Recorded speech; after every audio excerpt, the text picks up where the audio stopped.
Where's the cue ball going? We don't make mistakes here. We just have happy accidents. Put 'em up, put 'em up!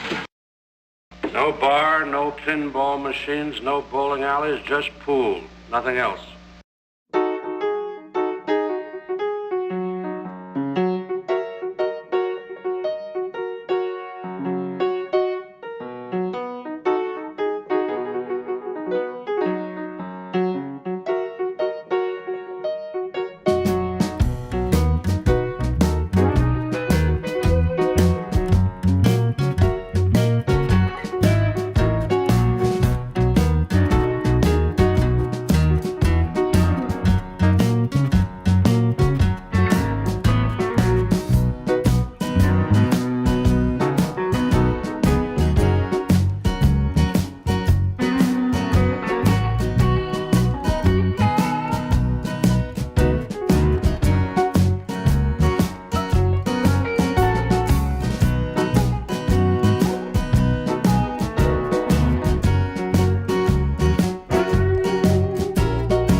Well, good evening, everybody. It's 6:19 British summertime here in Scotland. We're back in VP4 TV here in Virtual Pool 4 online, and we've got 4 players left in this year's VP4 2022 Black Ball World Championship. We've got Tommy, who now knows his opponent on the one-loss side. That is going to be semi-pro. And once those 2 players are played, the winner of that match is going to be playing the loser of the match tonight, which is a hot seat match.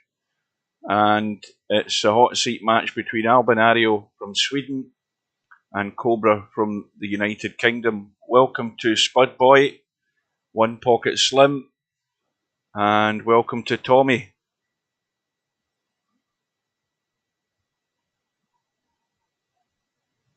I think Tommy's in with a strong chance. If he keeps playing the same standard, he's got every chance in a race to 11. But the match tonight is the 2 big guns, the 2 unbeaten players in the tournament, going at it in a race to 11. And it's hard to call, but I'm going to stick my neck right on the line and say 13-11 to Cobra. There you are, I've said it. Welcome to his ad. Right, now, I've been to work today, and Steve has put up this test league, and Sylvia has already got her team organised. I haven't. I have got 2 players in the team. I've sent out a stack of invites. We need 4 players in the team, one of which is going to be a reserve. And what I'm going to do is, Steve will be here in a minute or 2. What I'm going to do is I'm going to show you the league page. And if you look down the bottom here, you'll see the logo for Sylvia's team. She's called her team, whatever that is in German, Krümel Monster. And Wit is in there, Sylvia is there, Brain Out is there, and Fuzzy Dunlop will be the sub. And my team isn't showing there, and I'll show you why in a second. The team manager button brings up your team. I told you last night my team was going to be called Tactical Geniuses, and now we have the logo for the team. We've got me in there as the captain, and I'm just taking them in whatever order the acceptances come through. So Semi-Pro has accepted. I've stuck him in as vice captain. This here's a bit misleading because there's more invitations than that been sent out, and whoever comes in 3rd and 4th, they will be straight into the team and also the reserve. The deadline, I think Steve admitted he cocked it up slightly. The deadline to get your team sorted out is actually Monday at 11 a.m. So I need to have 4 players in the team by Monday, or we'll forfeit matches. The matches are going to go ahead on Tuesday evening, and then we should have the playoffs on Wednesday evening, I believe, at 7 p.m. British summertime. So that's a quick look at the league set up. Then obviously down here you've got the schedules would appear, the matches and the playoffs and everything would show in there as well. That is basically that. And now to the main event of the evening. Well, I haven't been looking at the chat, so who's been calling what?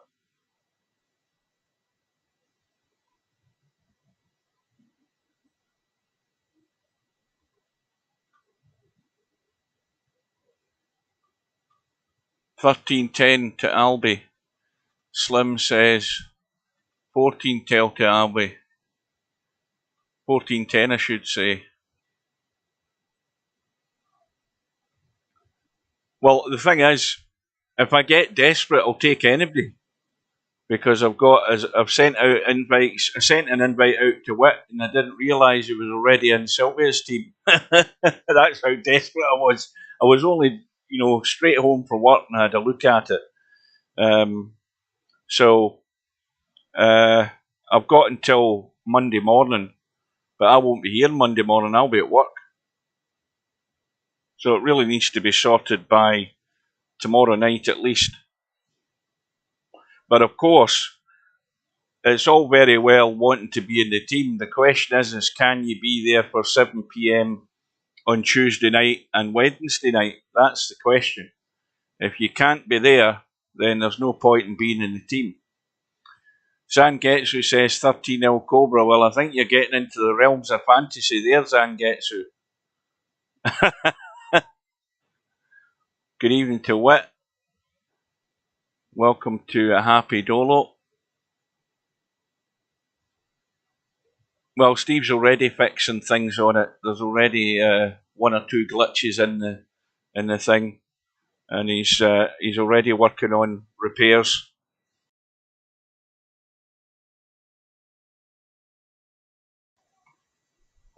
Well, what I'm hoping for is a high quality match, and when you've got two players of this quality and standard, you would expect that.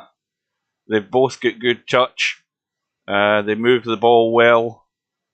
It's going to be that odd thing that happens that will make the difference because they play to a high standard, both players, and it will be that odd bit of good luck and bad luck that's going to affect the match at the end of the day. I can't see there being much between the two of these guys.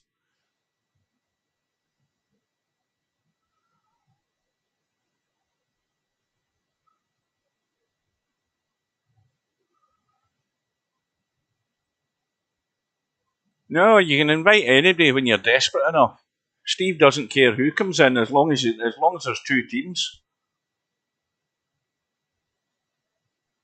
All he wanted was a list of names of people that we could contact. I mean, when it comes down to it, anybody that's available on that night and can guarantee they're going to be there. In fact, obviously you might not get a game because if you're last on the list on my team, you're going to be sub. I don't care who you are. It's just whoever accepts whatever comes first gets in.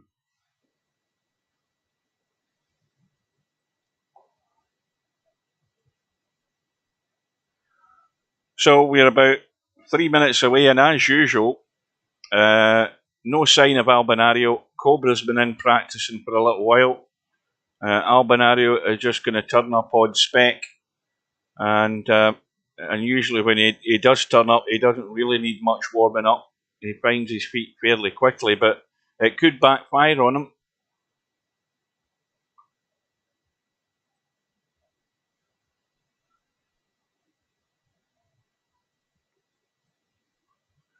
Oh yeah, it's a classic game, 3-ball.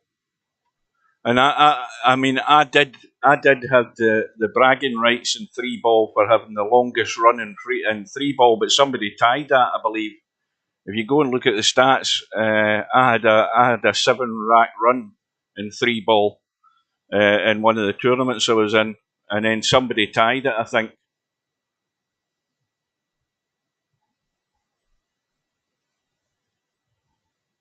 So that's my claim to fame. Once holding the high run on my own of 7 racks ran in 3-ball. Now, you need to be a tactical genius to be able to do that. You've got to admit it. So we wait with bated breath for Albinario to show up. They'll lag for break. It's alternate break, of course. 1 minute shot clock and maybe a 30-second extension. And speak of the devil, Albinario has arrived. And we're about a minute away from the room going up. Just give me 2 seconds.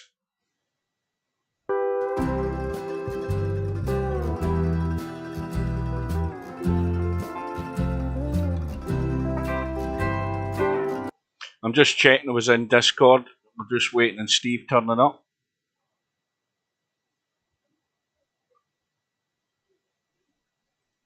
And we'll get ready for the tournament room going up as well.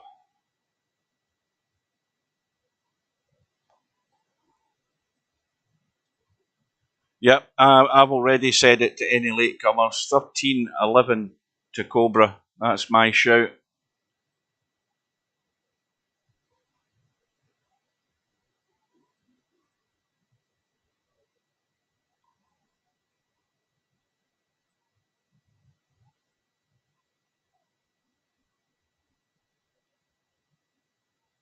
I think what I'll do is on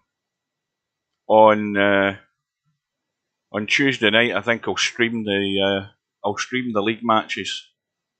I think that's what I'll do.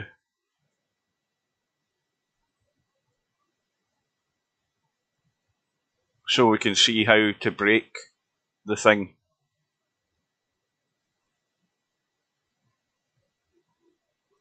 Well, we're right on the nose. This room should be going up right now. And there we go. The room is up. The cloth's at the wrong colour.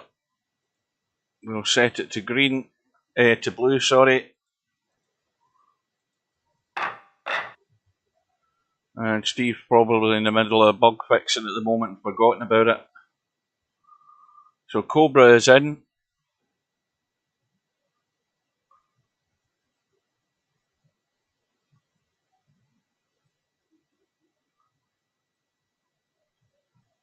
Well, I don't see any problem with streaming and playing 3-ball at the same time. I mean, it doesn't take a lot of brain. Well, mind you, now that I think about it, maybe you've got a point. Right, so here we go for the lag. We've got Good evening, Steve. Albinario at the bottom of the screen. Cobra at the top.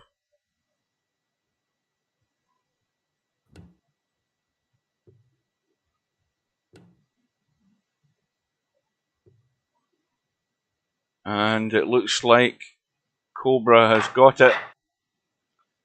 So he's going to break off. I've called my result 13-11 to Cobra. Well, I think Albin's a favorite. I don't know what's going to happen. I mean, I think Cobra's certainly capable of winning. I think it'll be a good match. Well, there's his first problem. Get out of that. Well, I mean, sometimes the best play is safe.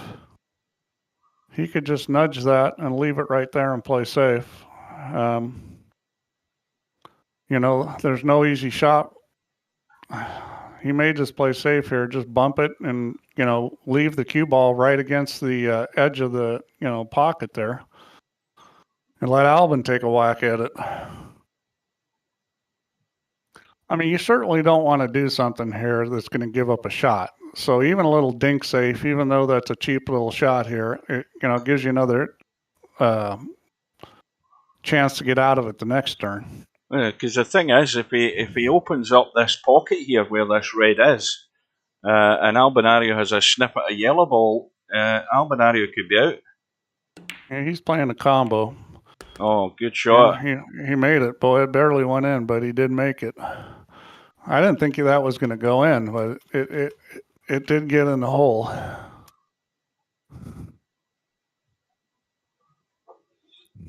I've got one player in my team, Steve, semi-pro, accepted my invite. Nobody else has bothered so far. Yeah, you need to get 2 more before tomorrow morning. Tomorrow morning? I thought, what day is this? Well, you're right enough. This is Sunday. I was thinking this was Saturday. Well, I think he'll probably get out here. I don't see a whole lot of problems. I mean, obviously he's got the one yellow that he's looking at right now. But that shouldn't be too hard to get to. I think the only reason he doesn't want to take that right now is that it might not be that conducive to getting right down onto that other one up in the top rail. I think this is a smart play taking this one now. Boy, that's not where he wanted to leave the cue ball, though. Yeah, he's left it short. Yeah, this is actually a problem because now he's going to have to do something to avoid that red.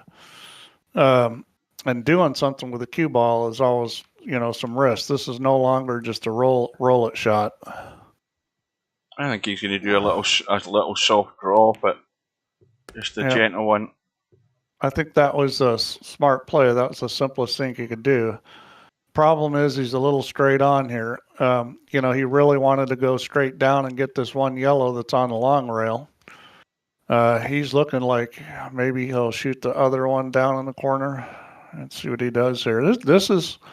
This could be screwed up because you got to hit this a little if you're going to get on that ball. And he's choosing not to. He's choosing to wait. Well, it all comes down to this. He hits this good and he's out. He hits it bad and he loses the game. Is he going to hit this hard enough to get down towards the 8 ball?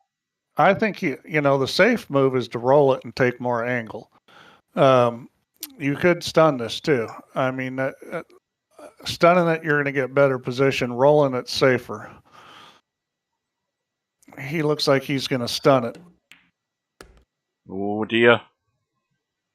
And that's, that was the danger there. He just needed a little bit more draw on that, to hold it. That's kind of that soft little draw. And well, he's got his backup though. The red's going nowhere where it's sitting on the rail. Well, if you roll it, you get a harder shot on the yellow, and then he'd have to go back and forth. And I think I'm not going to say he did the wrong thing. Obviously, if you don't execute the shot properly, it's not good. He either need to hit that better or, roll it and play it the other way. Me personally, I probably would have hit the stun shot too. But that's one of those shots that you got to make sure you hit really good, like even if you overhit it, because it's going to be hard to come up, in too bad a spot, but you can't let the ball roll.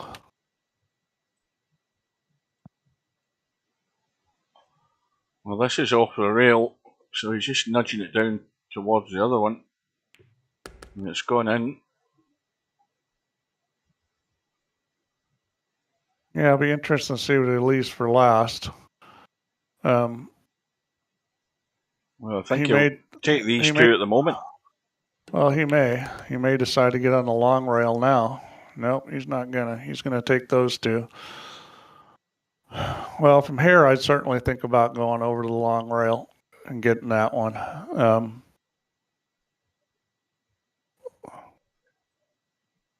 He's just got to decide whether he's going to leave more angle or try to get more straight in.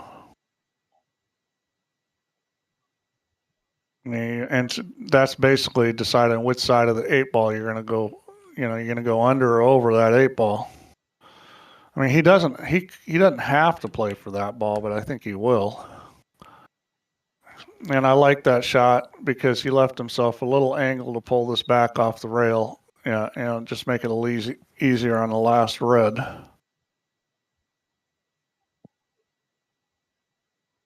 Well, this will be a bit of a kick in the teeth to Cobra after his break. He's going the other way, which, this is okay. I mean, there's nothing wrong with doing this. Because it's a natural path for the cue ball.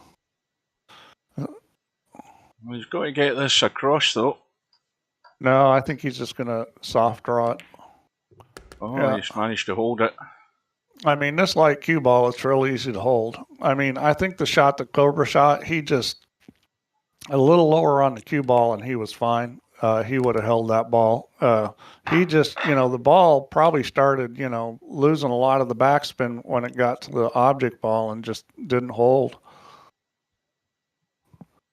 But, that's a tricky little shot. I mean, you got to hit it good. This is dry. Nope, yellow's gone in.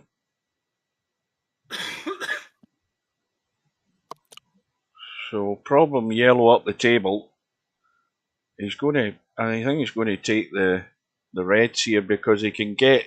I mean, the one obvious issue is this red. If he takes the reds, if he takes the yellows, he's got that problem. So he's got a problem either way. Yeah, I think the reds is the right choice. Ideally, you'd want to bank that problem red into the ball in the pocket. That would be the shot because it's a huge pocket. Exactly, and he's just fallen short of that. That would have been handy if he'd gone through. Yeah, I mean, that's the kind of bank shot that you want because it's near impossible to fail on that. Yeah, I'm not sure I like that. That was kind of a hit and hope shot. Yeah, That's the kind of shot that you play those and you're not going to get out a lot of times. Well, now he's going to bank it. Yeah, and you bank this at pocket speed because at least it covers the pocket if it doesn't go in.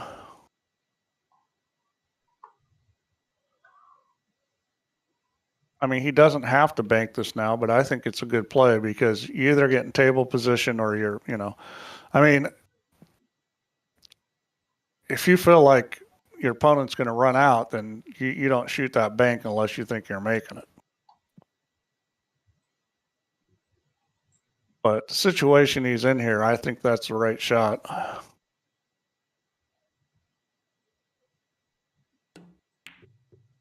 He hit it a nice speed. Oh, he got a little help. The only problem is he just buried his res. Yeah. That was sort of one of those, oh good, oh bad. He might have been better off not hitting that and just hanging a red in the pocket because now his red's covered up. Yeah. So now he's got real trouble. Well, yeah, I think he can cut that other one. That will go past the yellow.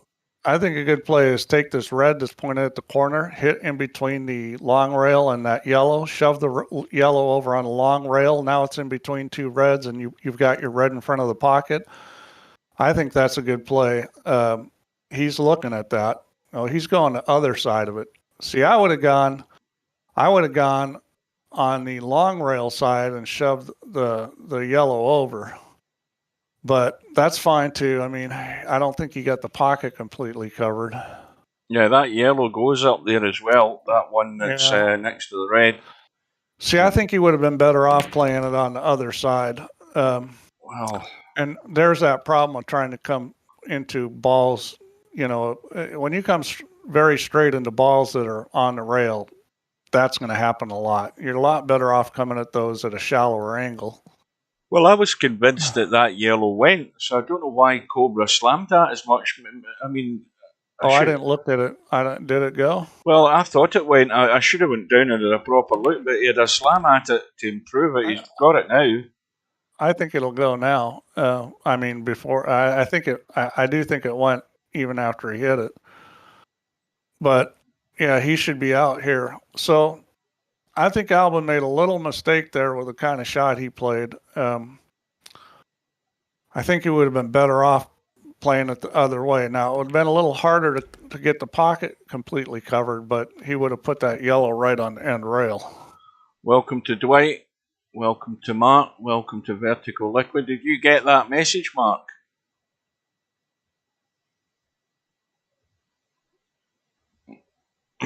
So if you haven't got messages forwarded to you on your profile of VP4, you wouldn't have got it.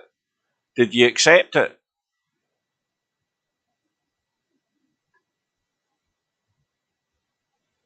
And more to the point, will you be around at 7 PM on Tuesday night?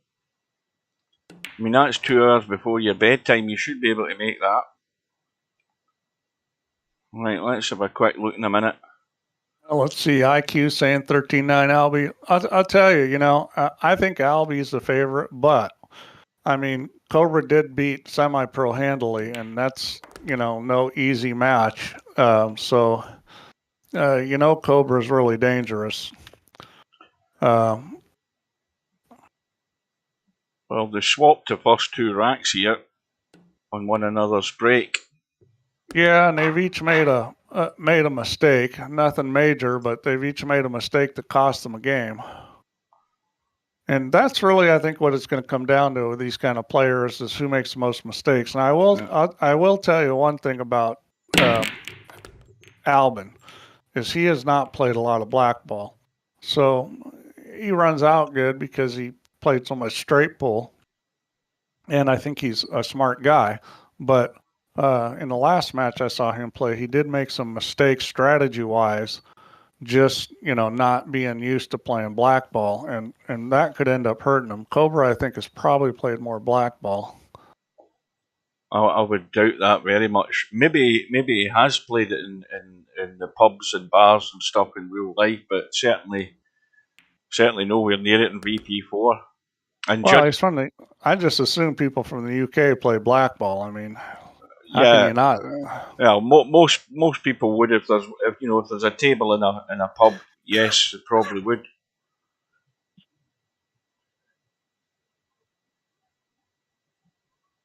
So that 8 ball. Bear in Well, mind. he's thinking here. Let's see what he decides to do. He's just gonna. He plays a lot of small cue ball movements, which is good. It's not always the best play, but I mean, there's some advantage of it. Um, this you got to be careful. The problem with this shot, I think he should roll this and then just take that one in the center of the table in the corner. As soon as you start stunning this, the pocket gets small. Well, he stunned it and he hit it good. I guess if you hit in the center, it doesn't matter. Now, you would be brave if you actually played to skim the 8 ball with the yellow and hit it off the other yellow for the yellow to drop in the pocket to open up the 8 ball. It would be a crazy shot, wouldn't it? Just brush it onto the yellow and it drops in. Well, it's not. It's actually not a bad idea with that yellow sitting there. It makes the pocket big. The question is whether they think this goes, this 8 ball. The thing is that yellow sitting there is a real good ball to move the 8 ball, which is I think what he's going to try to do. See, he's in a perfect spot now just to nudge that 8 ball. And a hole for one in the side. Yeah, no, you need to not just gently bump this. You got to hit a little more to get it separated. Yeah, he hit it hard enough. That's what you needed. Enough speed there where it would separate the red. So he's going through this rack with a lot of precision. Good line to just run straight through to the long rail, or is he coming back to take it in the same pocket? I think he's going to stun it. Well, he's stuck to the rail. Well, see, that's that light cue ball. Now, I'll tell you something. The good thing about this light cue ball is you can draw the ball back from this position pretty easily. All you have to do is hit a stun shot, and that ball is coming back 2 or 3 inches. A dead stun is going to come back because it's lighter than that object ball. Now, if he understands that, all he has to do is jack up and hit this ball, and it's going to come back a little. You don't want to overdo this. Yep, that's perfect. He's fine. There's plenty of room there. He can just hit this with a little top. It's not going to scratch.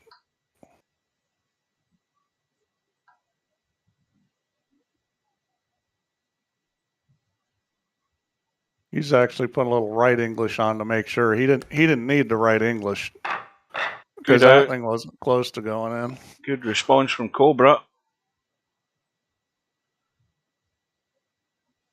Now it's back with the break. Stephen Thompson's got the right idea. Put it on the big screen. I've done that. I've got a 108-inch screen. I've got a projector with a 108-inch screen, and Virtual Pull looks great on it. Is that one of those projectors with the expensive lamps in it, Steve? No, the lamp's not too expensive. I mean, I can't remember what I'm paying for lamps, but I'm getting cheap Chinese ones. They're not bad at all. So what we got here, 2 yellows down, a red down, and the table is pretty good. Well, it's better and pretty good. Yeah. I mean Albinario's got to be licking his lips here. The only worry is that yellow that's near the red on the left side, but I mean you can get below that yellow no problem. Yeah, and it goes past the other yellow.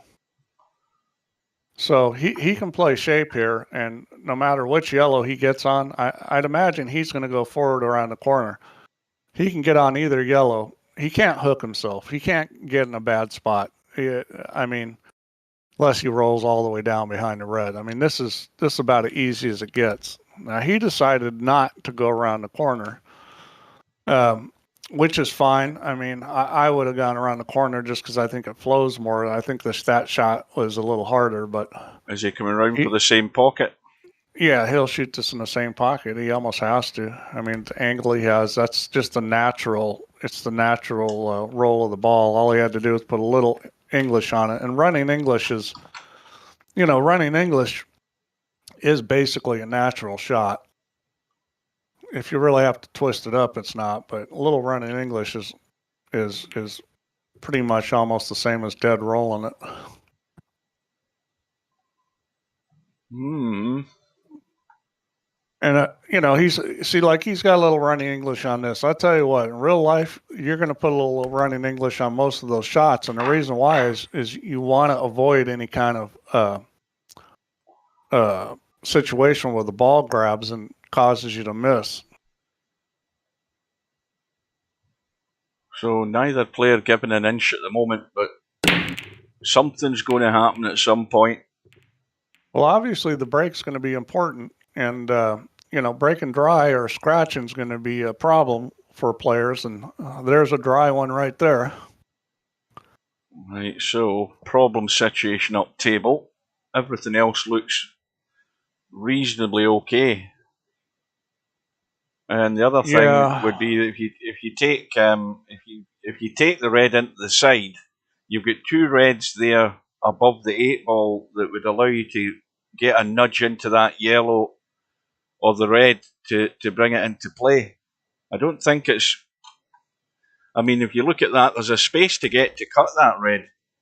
Yeah, I would have taken the reds. I mean, he's got one red that's blocked, but it goes in the other corner. I mean, he's sitting in a good situation here. See, you've got two players in this match here who will work their damnedest to get their way out.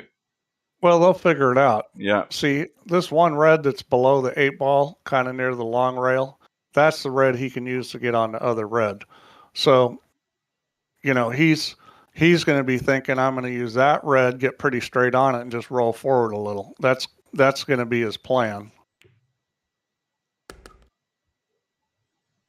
Well, he's really not in the right spot there. That's too much angle.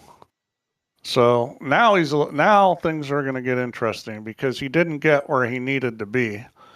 He needed to be more straight in. So he's going to have to come back to that, and that's always that situation where you're getting to that last, so you've got to perform. Now this is better slightly. Well, maybe a bit too much more. He's okay. He's just going to draw back. I don't even think if he does hit the yellow, it'll just be a brief brush. He probably won't with this cue ball. Yeah. He's a little short again, but I mean, this is just a soft little spin with left-hand English. Hit it soft, let it spin, and go down a little. Ooh. And that caused him to miss the ball.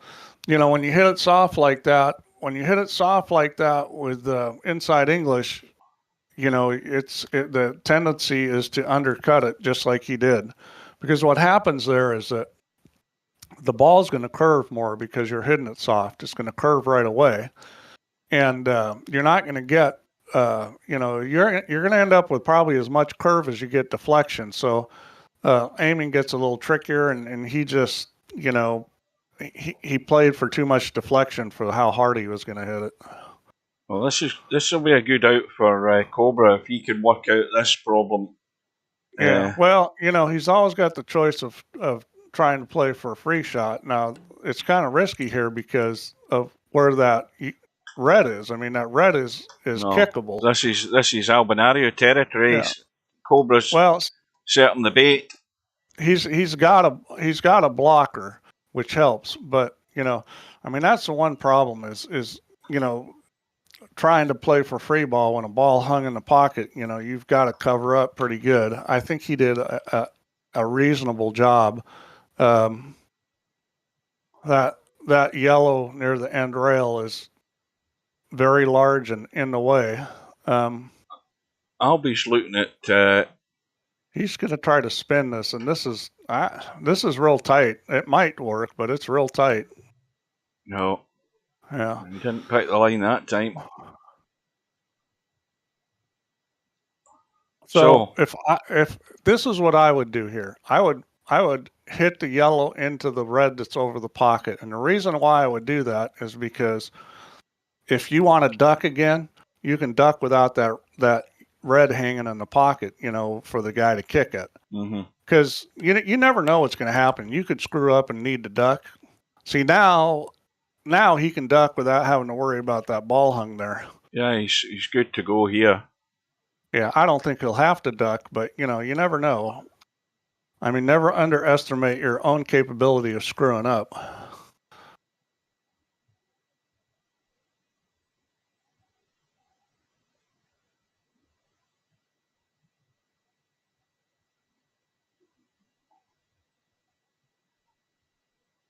It's not going to make any major difference in the way the game's going at the moment. It's still on Cobra's break, so it's no major turnaround in the match. Something will happen though. We're just waiting on when it's going to happen. That was a big mistake by Albin. He played the rack pretty good. He didn't get to where he wanted to. Okay, fine, that's going to happen. He got his second chance, and he didn't quite get where he wanted to, but he was still okay. And then he failed to execute the little spin shot. I mean, he was out. That ball goes in, he's out. So I mean, this is really going to be a 2-game swing on that missed ball. I mean, you just got to assume in this match your opponent's going to be running out if they get to the table and there's no problems. Yeah, that's the level we're at now. We've got to get the job done. Well, this is like watching, in real life, watching a pro match. I mean, these guys just aren't going to miss a whole lot of balls. And the ones that they do miss are going to be very costly. I am expecting to see a few more tactical mistakes than actual execution mistakes.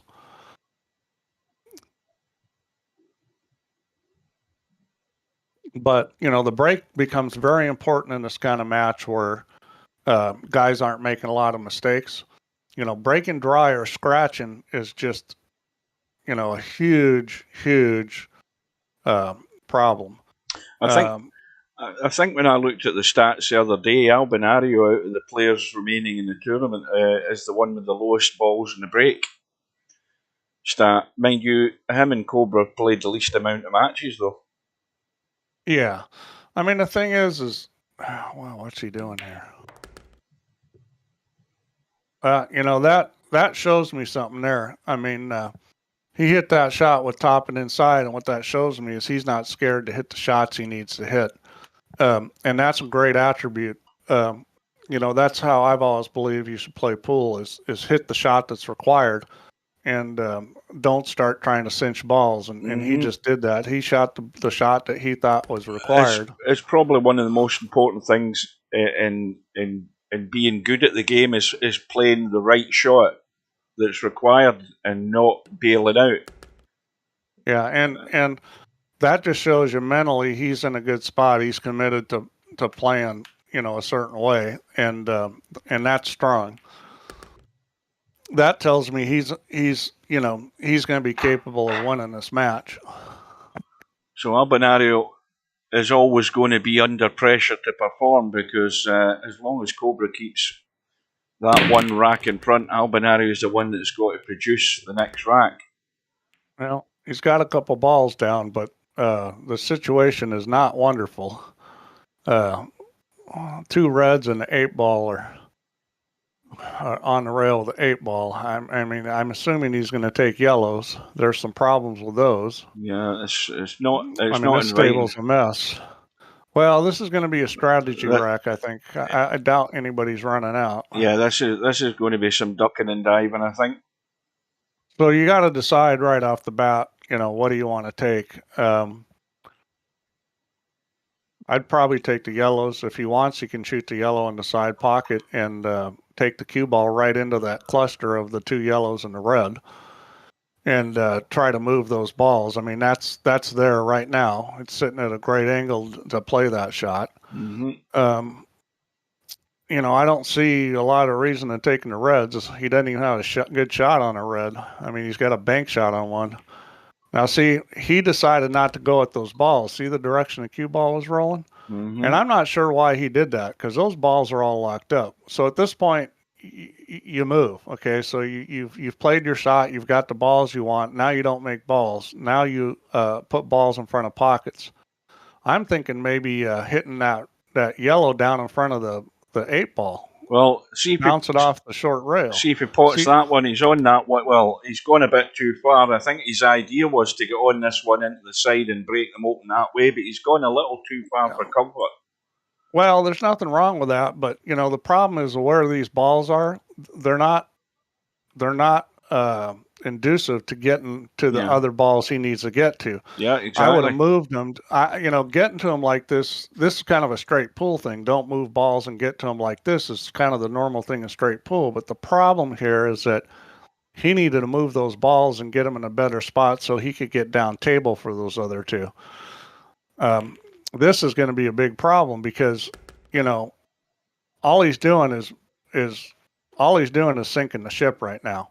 That shot also was no good. He needed to hit that with more speed and move that other yellow more. So now at this point, he's going to start playing a strategy game, and he should have done that, 3 balls ago. All you do when you take your balls off the table is you make yourself the underdog when you get down to the end of the rack.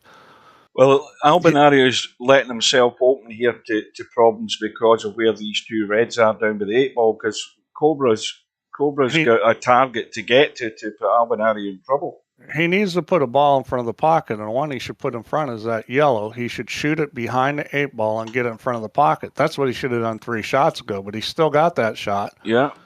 And, that's a do nothing move.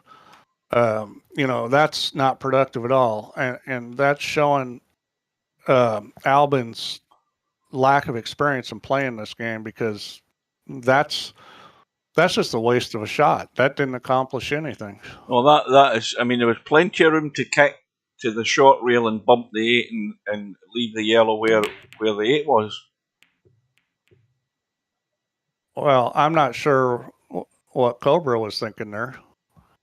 I mean, that was just. I don't see why he just didn't roll his ball that was near the long rail near Albin's yellow down in front of the pocket and put the cue ball over on the end rail and say, Albin, have at it. Well, cover. All he did there was lose the game. Well, if this cue ball stays out from the red and he doesn't hook himself, he should be out. Well, that's 2 baffling plays in a row.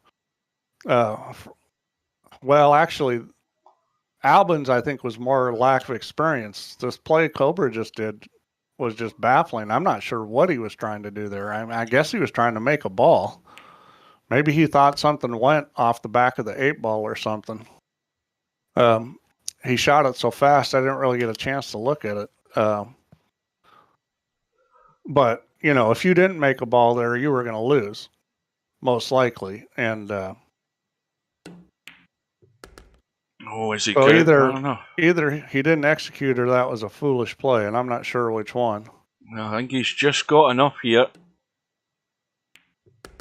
Yeah. Back all square. That was a very strange game. And, that's the first game we've gotten into that had some strategy to it, and it looks like both players, weren't able to handle it.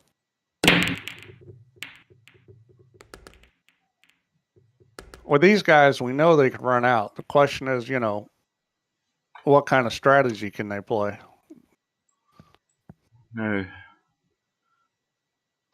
looks like, well, he can see the yellow into the side, and he'll nudge the red, I would think. He'll nudge the red away from the yellow. That'll open up the problem ball, I would think. Got to nudge this a fair wee bit. You got to hit this a little harder than you think because of that light cue ball. We hit the yellow first. That wasn't the plan. Well, part of that's a light cue ball. It wants to go sideways more. So part of it may have been how he hit it into the pocket. He needed to get maybe a little straighter shot on the ball. Yeah, Cobra's already rewriting the blueprint for this run out because that scuppered it straight away. Well, I mean,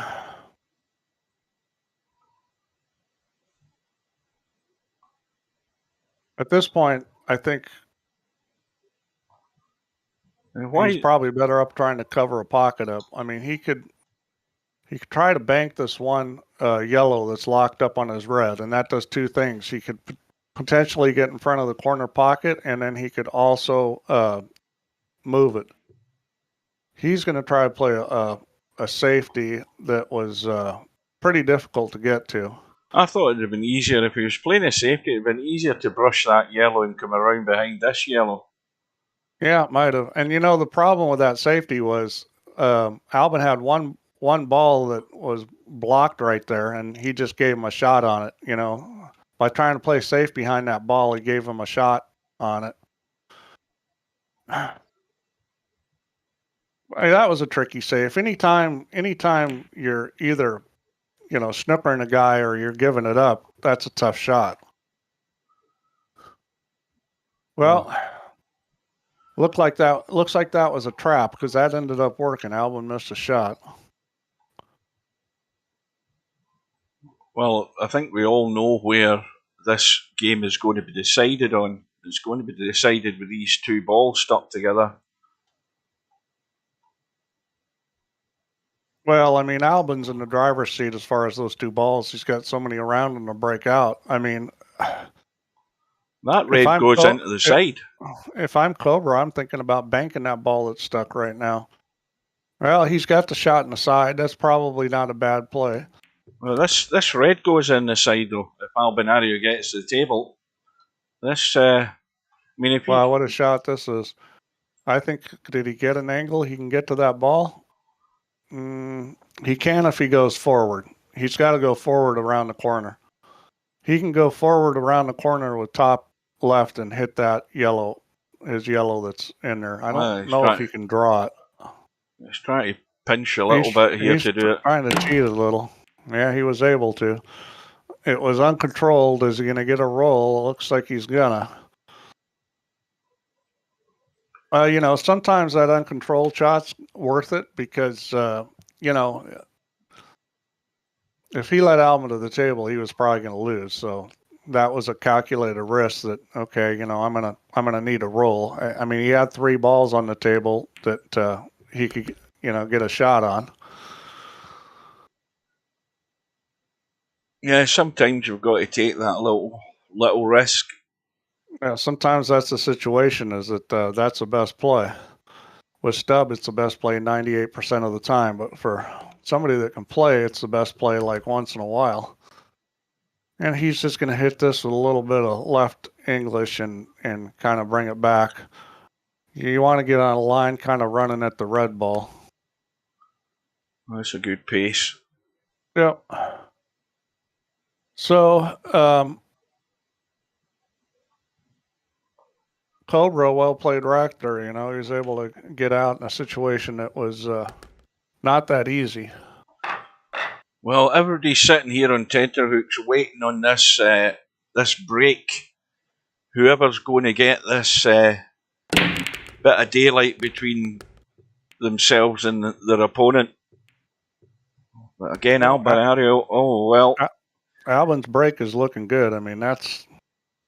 Now, does he play the combo? I don't know. The combo isn't set. Well, I mean, there's problems. 1, 2, 3. This is a tough choice, because in one sense I like the yellows, but in the other sense I like the reds. Well, I mean, the yellows are good because you got a lot of balls you can break out with, but the reds are better because they're sitting in front of the pockets more. Yeah. I mean, the obvious one with the yellow is that if you pot that one, you can nudge into the yellow to get it out of there in the left-hand corner here. But this is a mess here for yellows. Well, I'll tell you a shot he has, this combination yellow onto the red and hit it hard and try to take that yellow that you're playing the combo with across on the end rail and into these other two balls over there. If you hit that hard enough, I think that shot's on. You have to hit it hard to get that yellow to come out at a shallow angle, but I think you can break out the other red if you hit it hard.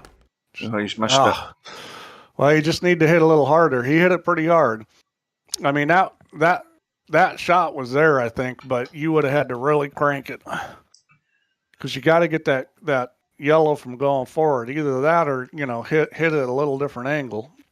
I mean, obviously, when you're hitting it that hard, if you don't get the red going into the pocket clean, it's going to rattle.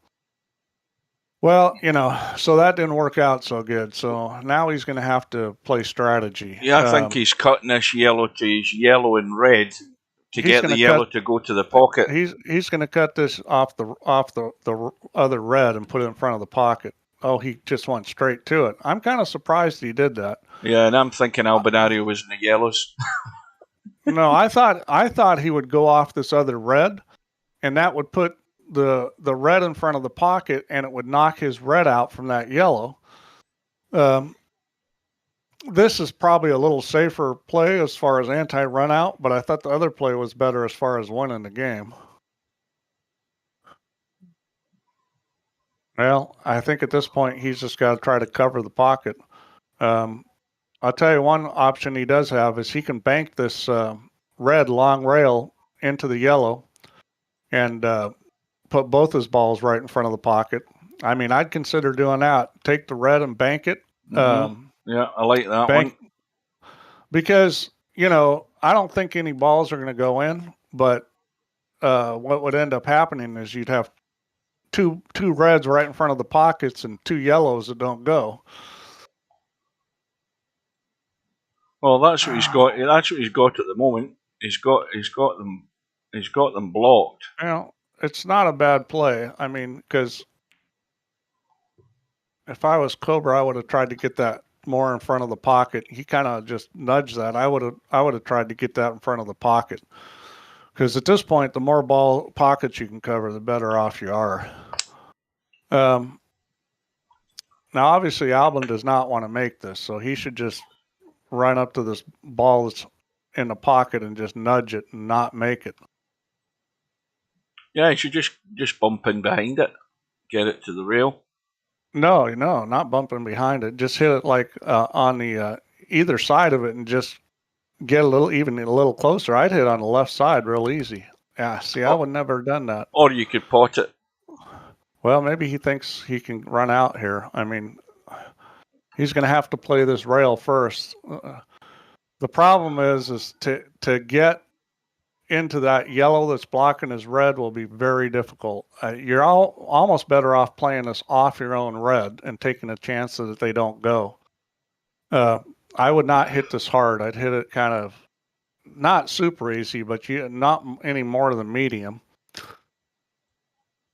But I think that's a play, is play it off your red. Well, he didn't go rail first. I don't think it was going to go unless he went rail first. I didn't think he could make the ball. But he came out smelling like roses. That yellow cuts, I think.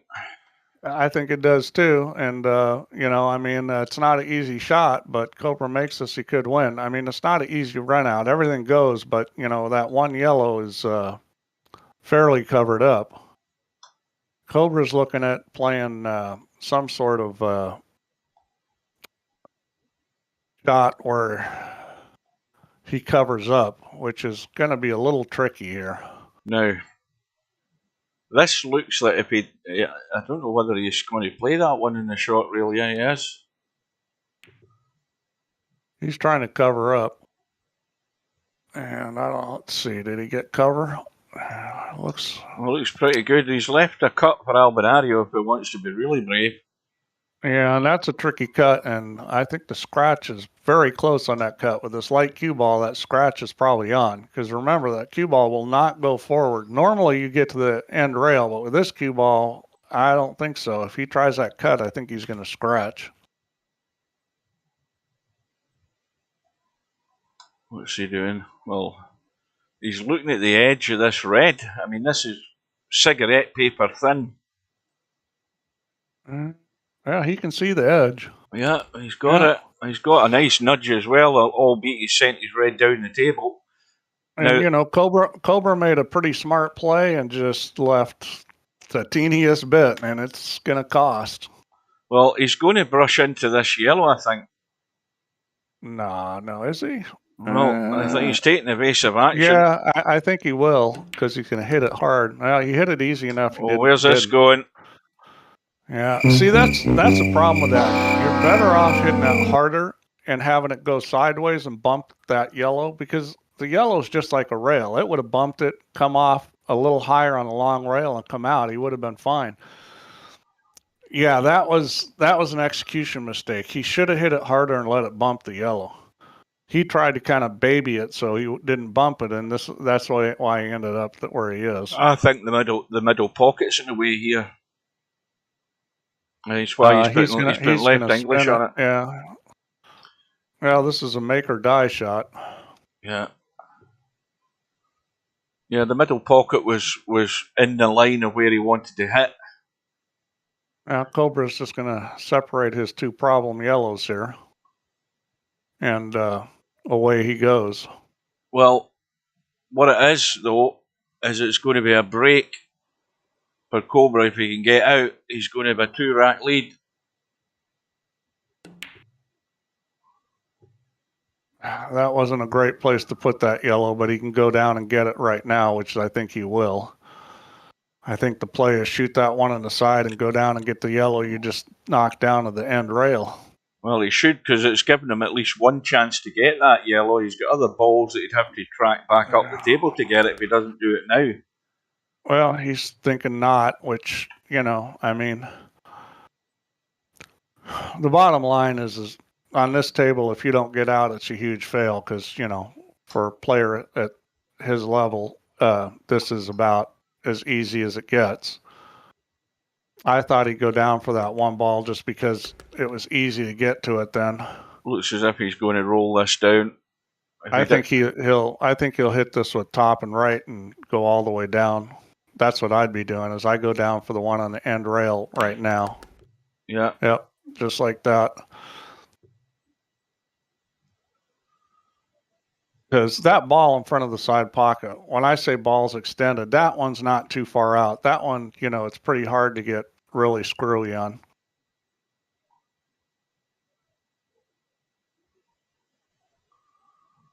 Welcome to Interchange X. Yeah, this is a hot seat match.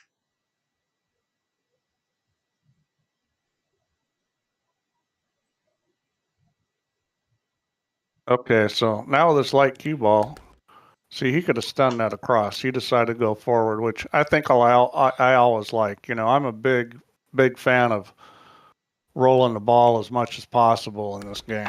And the reason why, I'll tell you the reason why. Because, you're going to see players like semi-pro who likes to stun the ball more. There's one reason why I like rolling the ball, and that is because it doesn't matter what the table conditions are. That's always going to be fairly consistent. When you start playing stun or worse, draw,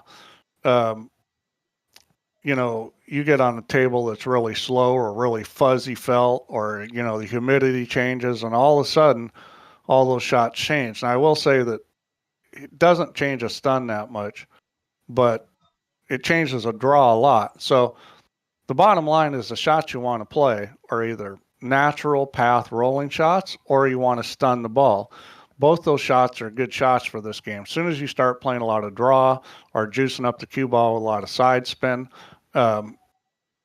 it's going to be harder to play in varying conditions. Now, obviously, you're not going to get much more consistent conditions than this table in Virtual Pool 4. It's going to play the same. So, you can get away with it that more. But, you go play on bar table hog pen and, everything's going to be different. And the table is going to be a lot more grabby.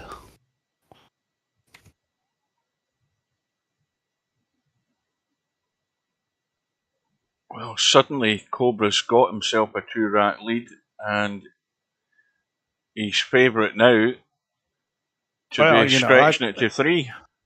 It's so early that you never know what's going to happen the rest of this match. I mean, right now they're both playing pretty good. Cobra's been able to take a little better advantage. Maybe things have gone his way a little more. I do think that Albin's made more mistakes than him at this point, but neither one of them is playing poorly. Yeah, plenty of room for that to go in. Yeah, and he wants to get on that other ball right now. See, that I see as a mistake. I would have played position on that ball behind the 8 right then, because, you know, if you don't get there, you always got this one. But, you know, now he's got a have to perform shot. Yeah, and he hit it good. This is fine. It's off the corner. Well, Plenty of room. It wasn't a difficult shot. Granted, that was an easy shot, but I mean, you can get yourself in situations like that where the shot gets touchy, and then you get in trouble, like the one he hooked himself on earlier that cost him the game. Well, Albin really needs to get a break and run here. Because he's now down 3 games. He doesn't want to lose touch, and Albin's break's been just particularly good today. I mean, it's just he's just not getting out on it. Well, he's going to be choosing the yellows. I'm not even going to look at the reds. I mean, the yellows are all on. Yeah, I think he'll take the yellows. I mean, the reds aren't terrible, but just a little dink back. The yellows are certainly sitting better. Perfect. He's got to decide when he's going to take that yellow by the 8 ball, because that one is, the biggest problem he's got. So he's got 2 choices here: just stun this and then shoot the one in the corner, or roll through and try to shoot the one in the side. Yeah, and he needs to go through where he's getting. He's going to stun it. Not actually. I like that choice, because that roll through. Unless you hit it pretty hard, you were going to have a funny angle on that. I like that choice better. And this is very smart too. This is a good pattern, is not leaving that side one for the end. Now he's just got to decide where he's going to shoot this. He may even decide to leave the side for the end at this point, depending on where he decides he wants to shoot this. I would shoot the side pocket now, leave myself an angle, and then just pull the cue ball out and shoot the 8 in the corner. He's got himself straight in though. So yeah, I guess he's just going to drop back. Yeah. Again, that control pace. Yeah, that shot's a little riskier there, because that's the kind of shot that, can get away from you. But both these guys have really good speed with the cue ball. So Cobra, even though he's 6'4" up, he's still under pressure because he wants a ball. He wants a ball and a shot and a chance. Hairpig, I don't know if I can think of 100 reasons, but I can tell you one really good reason is watch the Filipinos play. They go forward a lot, and you know why? Because they're playing with tables outside with all kinds of crazy humidity and all kinds of wild conditions, and they grow up and they learn going forward's good. So the Filipino players probably go forward as much or more than anybody.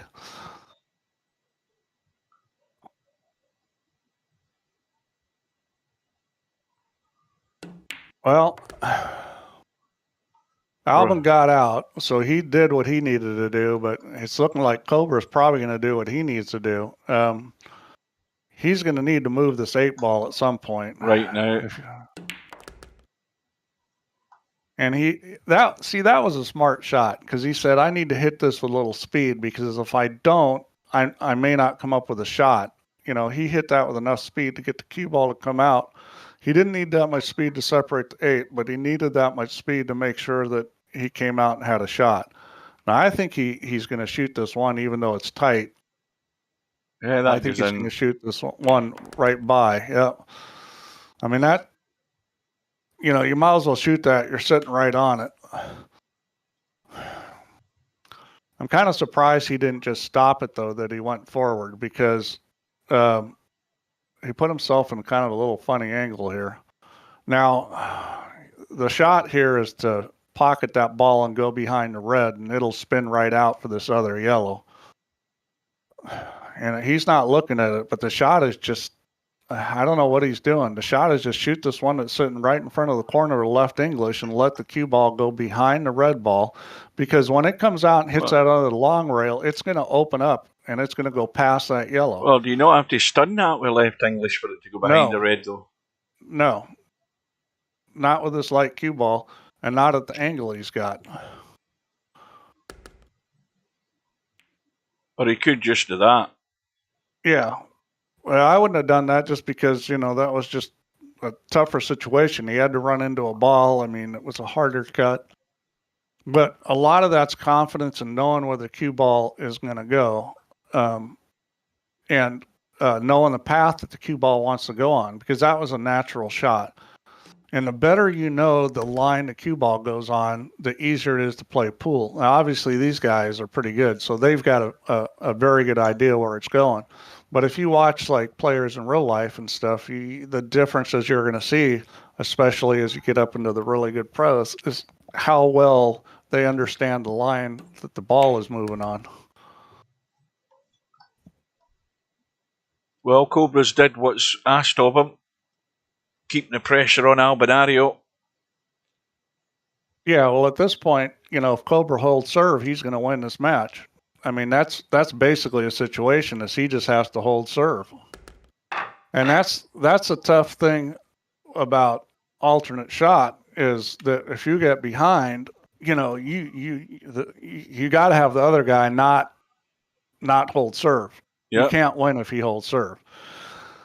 Yeah, but you've got you've got to back that up by actually doing everything yourself as well when you get to the table. You can't afford to make if Albinario starts making mistakes, this game's done. He already has made some mistakes, and that honestly, that's the only reason he's down, because he's broke phenomenally well. I mean, Albin has really broken the ball as well. So, the only reason he's behind has been from some mistakes he's made in either strategy or execution, and if he continues to break well, he's got a chance to get back into it, because he could put a lot of pressure by just continuing to break and run out. I mean, Cobra is going to be like, gee, I'm going to have to do that too to win.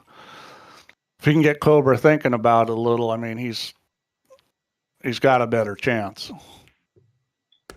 Well, now, I don't think he's come far enough. I think he was wanting to try to find that gap to get that yellow and try and draw along and bump into the 8 ball. Well, he's okay here, though. He can play the one down in the corner. Yeah, he's not in a good spot to shoot the shot you're talking about, but that'll still be there. The thing is, I don't think he can get to it now, too, because he shoots that ball in the corner. He's going to draw back. He's probably going to shoot the ball next to it. Next, he can't slide over it all because that ball's in the way. I was looking to see. And he's going to come up table. Boy, it's rapidly approaching the point where you got to think about, not playing the run out. He's got to have a plan to get this 8 ball out, and if he doesn't have a plan that he likes, he needs to just move balls and get balls in front of pockets.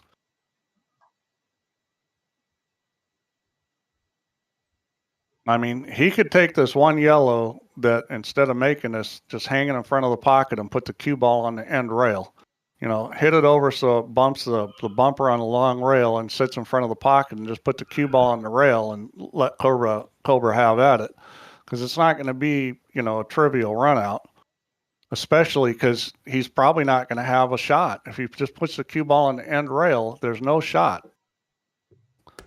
See, all he had to do is lay the cue ball on the end rail and the ball in front of the pocket, and what's Cobra going to do? And now he's got to run out. If he doesn't get out now, he's going to lose the game. Well, he's going to try and nudge the 8 ball here. He's got to try and do it. He can pinch the angle to do it. Yeah. The problem here is coming up with a shot. He can get into the 8 ball.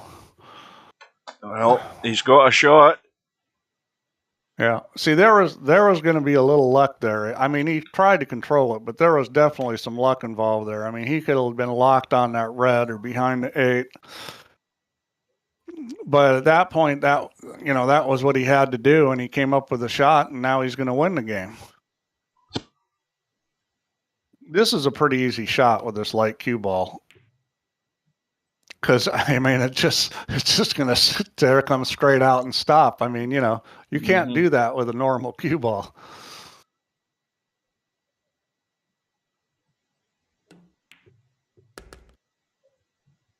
Yeah, so that's a good out there. I mean, Albin got himself in a bad situation and managed to work it out. So props to him for being able to do that. He did have to take a chance, but you know what? That they all have to do that. Cobra took a chance earlier on that one breakout, and he got away with it. So, I mean, that's going to happen. These guys were breaking from a similar spot. Uh-oh. Boy, he almost scratched there. That was close. Well, I think it's reds every day of the week. Yeah. Yeah, I think so too. And look at the 8-ball smack in the middle of the table. I mean, that's got the two side pockets. Ideally, that last red down there by the corner is good. Perfect for that. What I would be doing here is I would be trying to get to these balls extended from the side pocket and leave that one red. Shoot this one, slide over, and then get those balls extended now. And he's not gonna do that. So the danger in this is that with those 3 balls there is you can get funny. It's definitely a workable situation, but if he makes a mistake, it could cost him.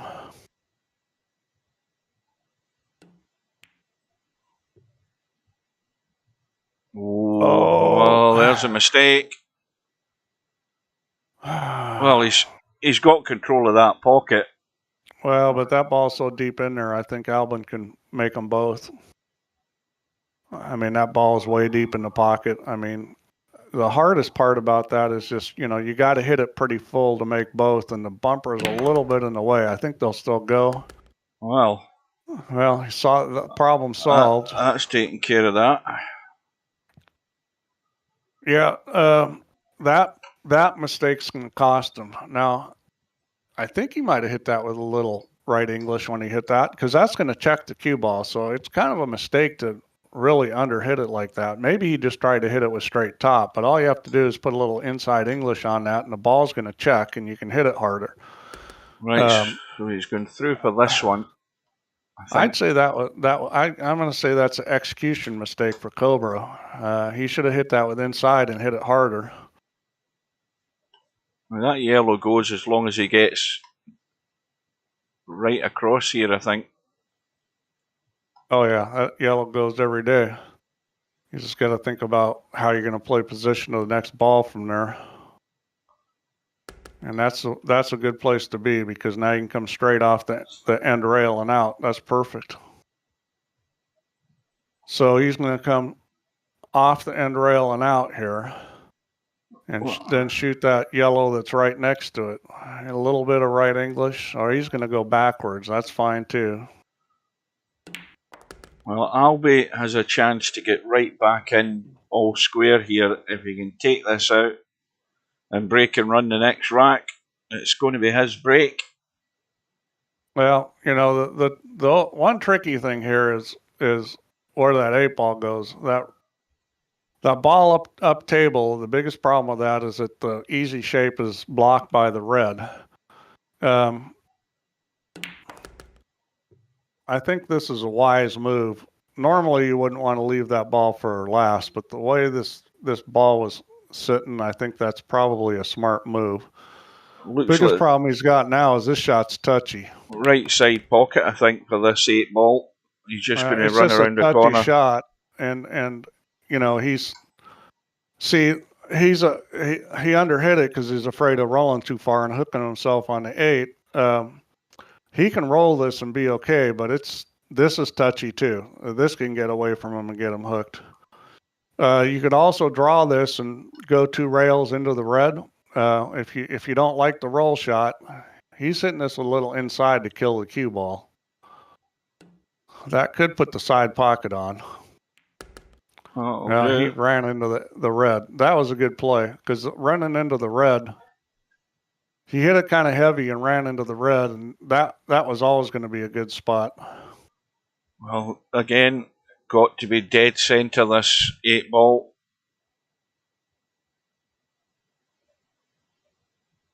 Yeah, that's an easy shot. He's not going to miss that. I mean, at that angle, it's going into the pocket. Well, this is the most important break in the match so far for Albinario. Yeah, well, Albin's got it back to one game. And, he's come up dry. well, it's like he's broken great all day, Look, and then here's the one he needs, and he doesn't get it. And he's got a lifeline at the moment. I mean, well, I say a lifeline, assuming that Cobra's going to take the reds because the yellow's locked up. I think I'd take the reds.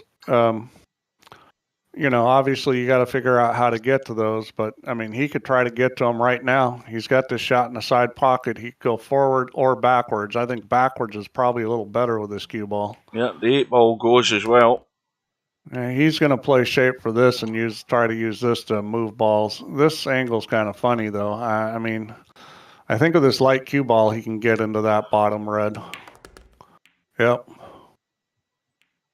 I think he's put it back where it was. Well, no, it actually goes now. It goes, and it didn't before. He's just left himself a little funny on this other one. So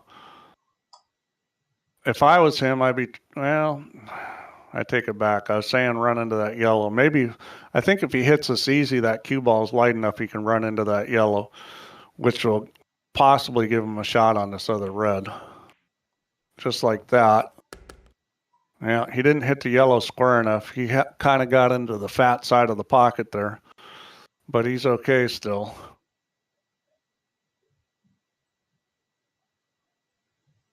This cue ball is so light, just getting in the fat side of the pocket, causing him to hit on the high side of that ball. So the big thing is he's got to figure out how to get down and get pretty good on this ball because it is like super tight. I think it goes. But there's a couple problems. One is it's tight, and the other is I don't think you can hit it very hard. See, I don't get that. I would have sucked back and tried to get on that ball now. And the reason why is because you want to leave this ball up in the long rail so that when you hit this red into the pocket easy, you have that shot. Now he's on the wrong side of this ball in the side pocket, and he's in trouble. Because if he doesn't get on that red really good, I don't think he's, See, the problem with this is he's going to have a hard time coming up with a shot on the 8-ball, even if he gets on this red, because he's going to have to hit that red pretty easy, I think. I think if he hits with any speed, it's not going to go in. Yeah. Well, the other thing is just play for the bank. That might be the best move at this point, and that's what he's going to do. I like this. I like that play because I think this bank shot is much more doable. Now, the biggest problem with this bank is the cue ball is going to want to run and get behind that yellow, have that yellow that's by the black, block it. This is going to go long rail and up to the end rail, and it's going to want to run at this other long rail. So you've either got to deal with that or I don't know what he was doing there. Well, I'll tell you what he has done. He's gave himself a lifeline here because I don't think he can get to the 8-ball now. Oh, that Albin will get that ball out of there. I mean, that's just, he should have banked that red. I mean, yeah, was it tricky getting on the 8? Yeah, but that, see, where he screwed up was he should have, once upon a time, he should have played down table for that red so that he could just roll it and then shoot that red that was along the long rail and just roll it. Because no matter what, he was never going to be able to hit that red very hard. And it was a super tight shot. So having an angle on it like the way he did for his last shot was just way too tough. I mean, that wasn't good planning there. He had a way to get out. And when he did finally get to the end of that thing and come down where he was perfect on the bank shot. Then he didn't shoot it. That was not a hard bank shot, and it was an extremely difficult shot on that red. Well, this is interesting because, Cobra's got the red right in play. He's given the table to Albi. Now, is Albi going to duck, or is he going to try and break that 8-ball out? I mean, it's hard to duck when that red's over the side pocket. I mean, where do you hide the cue ball? It's not a place where it's going to be easy to duck. I mean, he could put the cue ball down by this one corner pocket. Albin doesn't really have much of a shot there. He might be trying to hit right now. He's going to cut the yellow into the yellow and run the cue ball up table. Yeah, he's going to try to move the 8-ball right now. And I think this is a wise play. It's near impossible to miss this shot. And even if you don't get the 8 out, there's lots of balls that he can get shape on. I mean, this is, he didn't hit it very hard. Oh, perfect. Well, that's lucky. I mean, he should have hit that ball harder. I mean, there was a good chance he runs into the yellow and it just bumps it and just bumps the 8 in front of the pocket. I mean, I don't get that. He should have hit that with a lot more speed, maybe close to double that pace. But he got away with it, and he should win the game from here.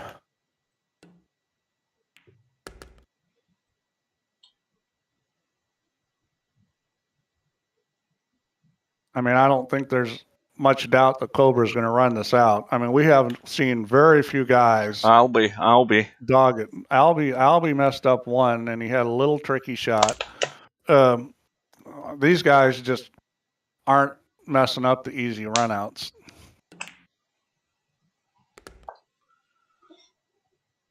Well, he wants either outside or inside this yellow ball, and he's going straight. He'll still be okay fine. Though. This is just make it. I mean, where that 8-ball sitting, it doesn't matter. Well, I mean, these guys just aren't going to mess up that kind of table, which is why the strategy is so important because, the other guy's going to run out if you give him a chance. So you got to play smart. Well, Albi was trailing by 3. He's back all square. We've got a game on, folks. We're halfway home. And we're 41 minutes into the match. And I think that was dry. I didn't hear anything go. Oh, no, something did go. He got a yellow in. It went down in the corner. So I'm thinking he's going to take the reds, but...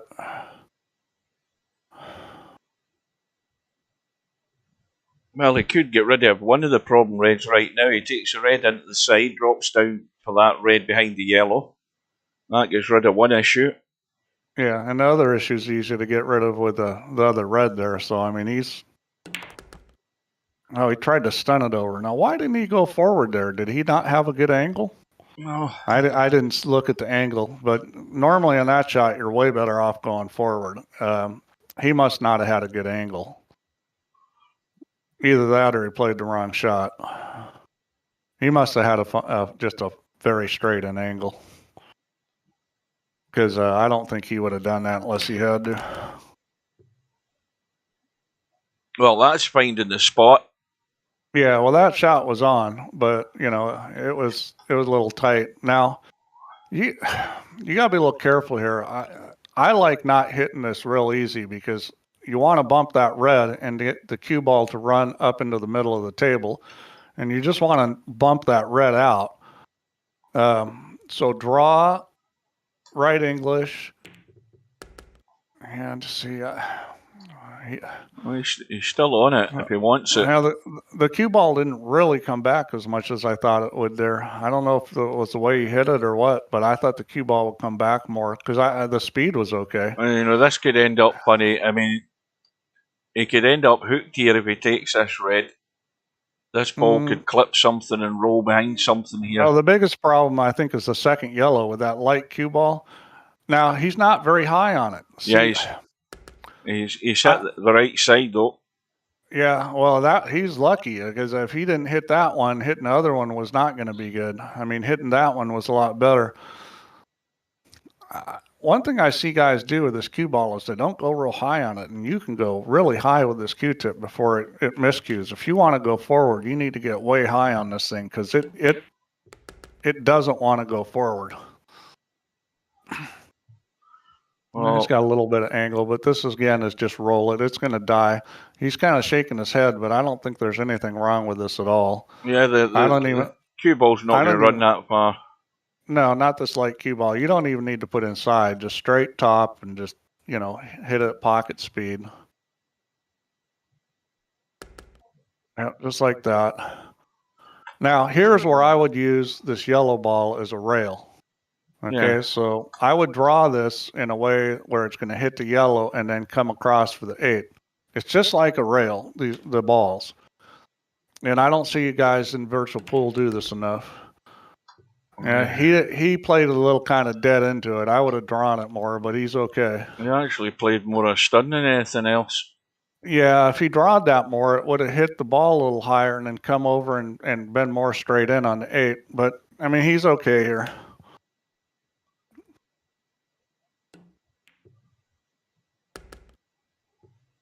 Okay, good shot. Pressure immediately back onto Albinario. Yeah, the guy that taught me that about how to use the balls was actually Ernesto Dominguez. He was showing me some stuff one day talking about that, and you know, and then using English off the balls too is another thing. Is you know, you can actually use English off the balls. It doesn't usually do much off the ball, but it does a lot when it hits the rail after the ball. So Albi's break. 3 balls have gone? Yeah, I think he's going to take the yellows, but we'll see what he does here. Yeah, that one goes. I mean, the reds are, you know, the reds are okay too. I just think the way the yellows are sitting, I like them better. I mean, the 2 in the middle of the table are actually a little bit of a problem. Well, he's given it some serious thought, but I think... well, this is a tough decision. Well, if you are going to shoot the reds, you're going to have to cut that one in the side pocket and then probably go 3 rails and back up into the middle of the table. Yeah, he decided to take the yellows, and I think that's probably a pretty good move. I don't think he's got a shot. He's got a shot. Oh, you can see that one. Yeah, you can see it. Oh, he's almost got a whole pocket there. It's got probably 3/4 of a pocket. Question is he going to try to get on this other one next to it? I mean, he could if he hit it with a lot of English, but, you know, this light cue ball, I would shy away from that at this point. Yeah, this table's tricky. I mean, those 2 yellows in the middle are a big problem. Because... the 8 ball's a problem because, you know, they obviously go into the side pockets on the opposite side, but the 8 balls are blocking this side. And it's also a problem by getting the cue ball down in amongst that area. Well, I'll tell you the shot to play on those is the combination, and I think that's what he's going to do. See the combination? It's dead in the corner. Yeah. And that's the shot to play for because, you know, that solves most of your problems there. Dead set. I'd be shooting it right now. I'm kind of surprised he didn't play for it. I don't think he realized that combo is sitting there. I mean, it would have been a lot easier if you were more straight on to it. I thought he'd play for it right there. Well, maybe he's trying to get this ball up table. This ball does go up table in the corner. And he can get on that one yellow into the side pocket from here. So, I mean, I'm assuming he's going to shoot this ball up in the corner and try to run up where he can shoot that one yellow and bump the other one. I think that's a good play. It's going to hang up. Well, he didn't hit it very hard. I guess I'm not sure what he was trying to do there. Maybe he was playing for the balls in the corner. Well, this will be a painful one as well for Albinario because all these reds are all on.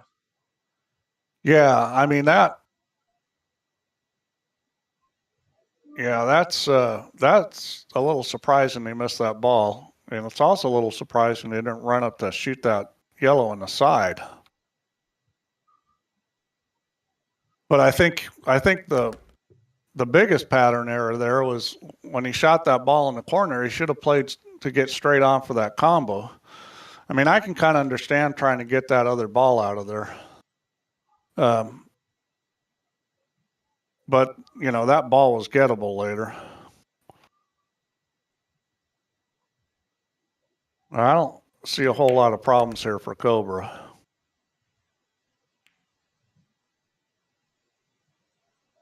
Well, that's a little awkward. The only problem I can see is I mean, even if you left that red in the middle of the table, how does he get to the 8 ball? This can be messed up. Yeah, like that. Yeah, I mean, that was a tricky situation there. Oh, he's okay, I think. Is he? No, he isn't. No. He's going to have to hit a little spinner here. He's going to have to do about a half ball masse if he wants to make that red. And I think that's a shot here. Shoot a little masse shot because it's a doable shot. And if he makes it, he's going to have a shot on the ball on the side. I would shoot the masse here. It's about a half ball he needs to masse it, which is, you know, that kind of shot's controllable. You don't have to do any kind of big spin. It's just a little bit of jack up and low left. He's not going to do that. He's going to try to play safe. No.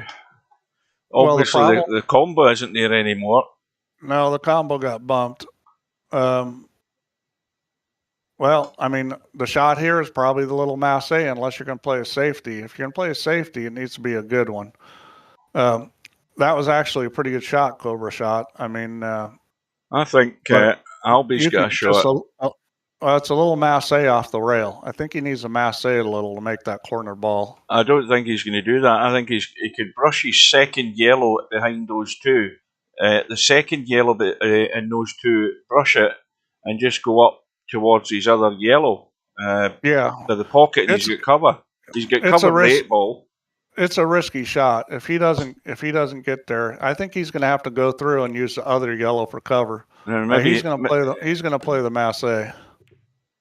Oh, just got it. Well, he didn't come out very good, unfortunately.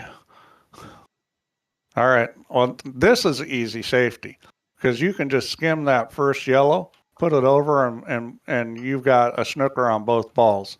Skim the first yellow, put the ball over on a long rail, and the 8 ball blocks one red, and the other yellow blocks the other red. Yeah, to there. And all he's got to do is thin this and just put it over on the rail. I don't know what he's doing, but it doesn't look like he's thinning it with what he's aiming at. I mean, this is a simple little shot. I mean,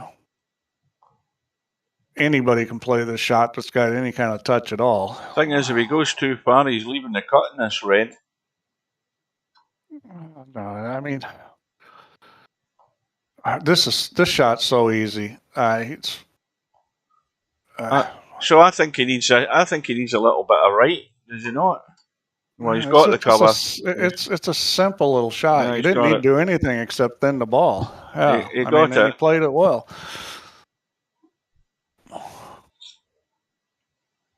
So that was a well-played shot, and now we got a kicking situation here, and it's going to be tough to find cover. I think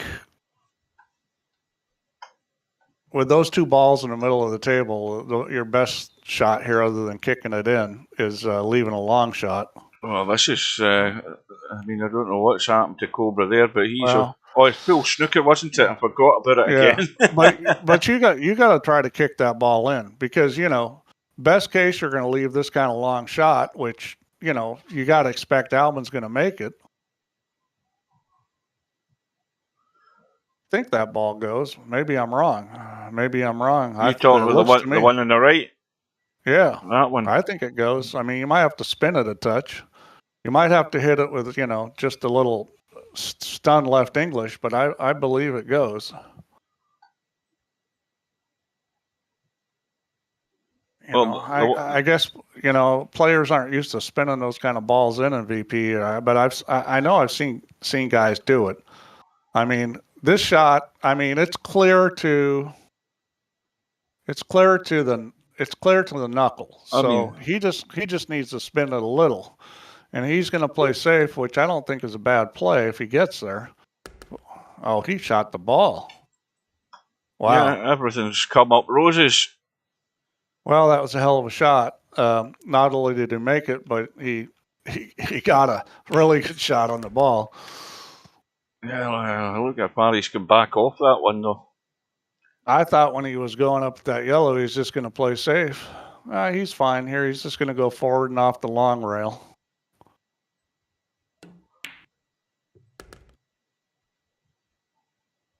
Yeah, he'd like to be a little straighter, but I mean, pocket speed, it's hard to miss this ball.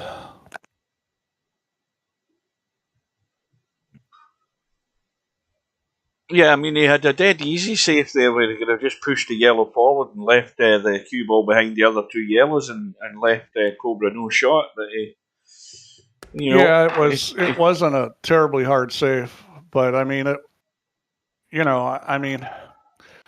if you're confident, it's always better to shoot if you know you're going to make it. I probably would have played safe there. I probably would have shot the other ball. Big mistake. Well, and that's where the break is huge. Now it's a free ball, and that's basically you just lost the game, and I mean that's pretty much game over. So now this table, even though it's really well spread out, it's a little tricky. Let's see what Albin decides to do here. Well, I don't see a problem. It's got to be the reds. All the reds go. Well, I presume he's taking reds because that yellow's in the side rail there next to the cue ball. I don't think that yellow he hit, he wanted to end up there. No, I don't think that's where he wanted to finish. But I mean, that other red goes. The red goes into the side. I mean, there's no problem there. This one goes in here. He just left himself in a funny position. He just made the run out a little tougher. I mean, I don't think it's going to be a problem for him, but he left a little tougher. He's going to have to shoot this ball on the side. He's going to have to work a little harder than he probably wanted to.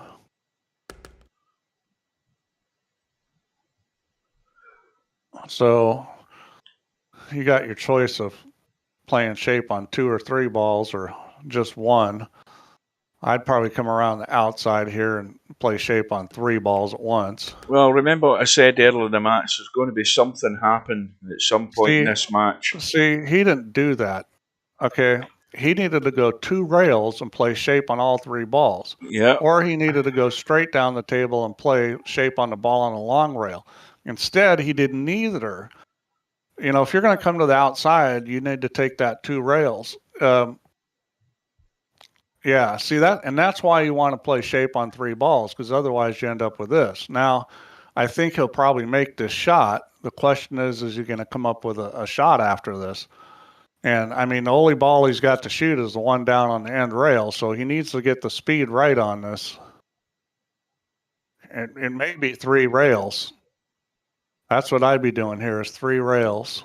1, 2, 3, and he needs to go. The yellow. No. Well, he need to hit that just a little harder. Well, just in the middle of my sentence when I said that something was going to happen, Albinario played the shot that got himself in trouble, and he had the chance to get into the lead for the first time. He played the wrong shot there. That's where you want to play shape on 2 or 3 balls, and he played shape on 1 ball, and that's why he got himself in trouble because he didn't get on that 1 ball. Yeah. He can't even billiard the red onto the other red for it to go in because he can't see enough of it. The yellow's in the way. No, he's going to have to shoot the combo, I think. I think that's the shot here. Either that or you can try to move balls. I'd try to shoot the combo here. I mean, the combo is definitely doable. And just stun it, and then that other red's going to come up table, and you can probably shoot it up in the corner pocket. I would shoot the combo with a stun. He's looking at it now, I think. I think that's a shot. Yeah, he's trying to lock the 8 ball up. And, I mean, Is that a horrible play? No. I would have gone for the game winner there though, because I expect Cobra to be able to get that ball free. I mean, you've got, if you're playing a numpty, that's a great shot.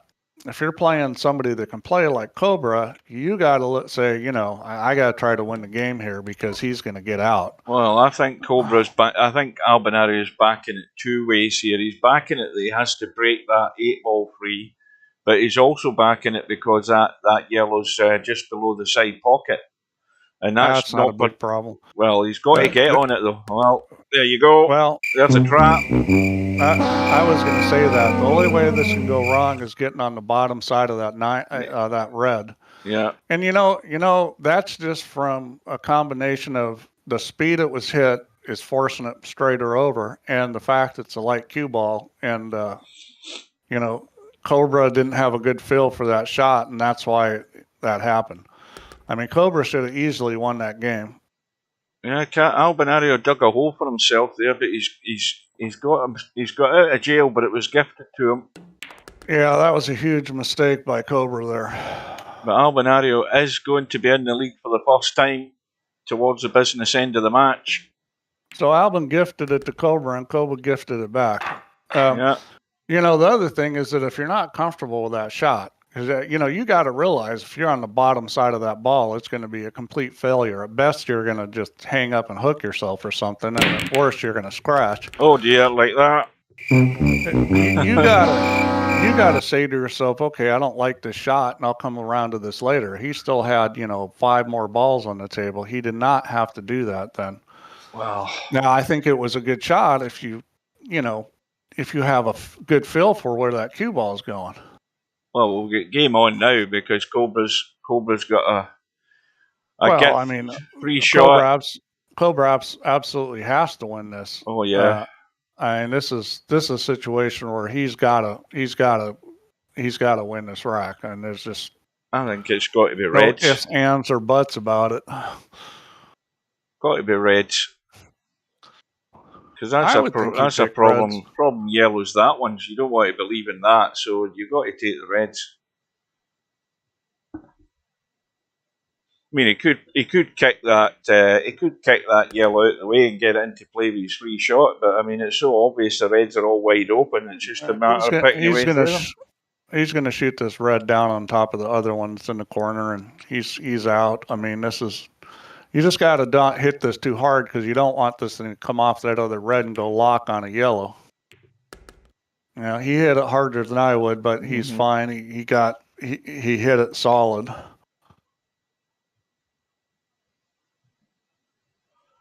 I mean, this is definitely a Donnybrook. I mean, there's no doubt that this is going to go down to the wire with these guys. Yeah, he's feeling like he's a little funny on these balls. I think he could stun the one in the corner and be fine. He could play the one by the pocket and be fine. I mean, he could be fine a lot of ways. I like this shot, just stun it. He decided to roll it. That's fine too.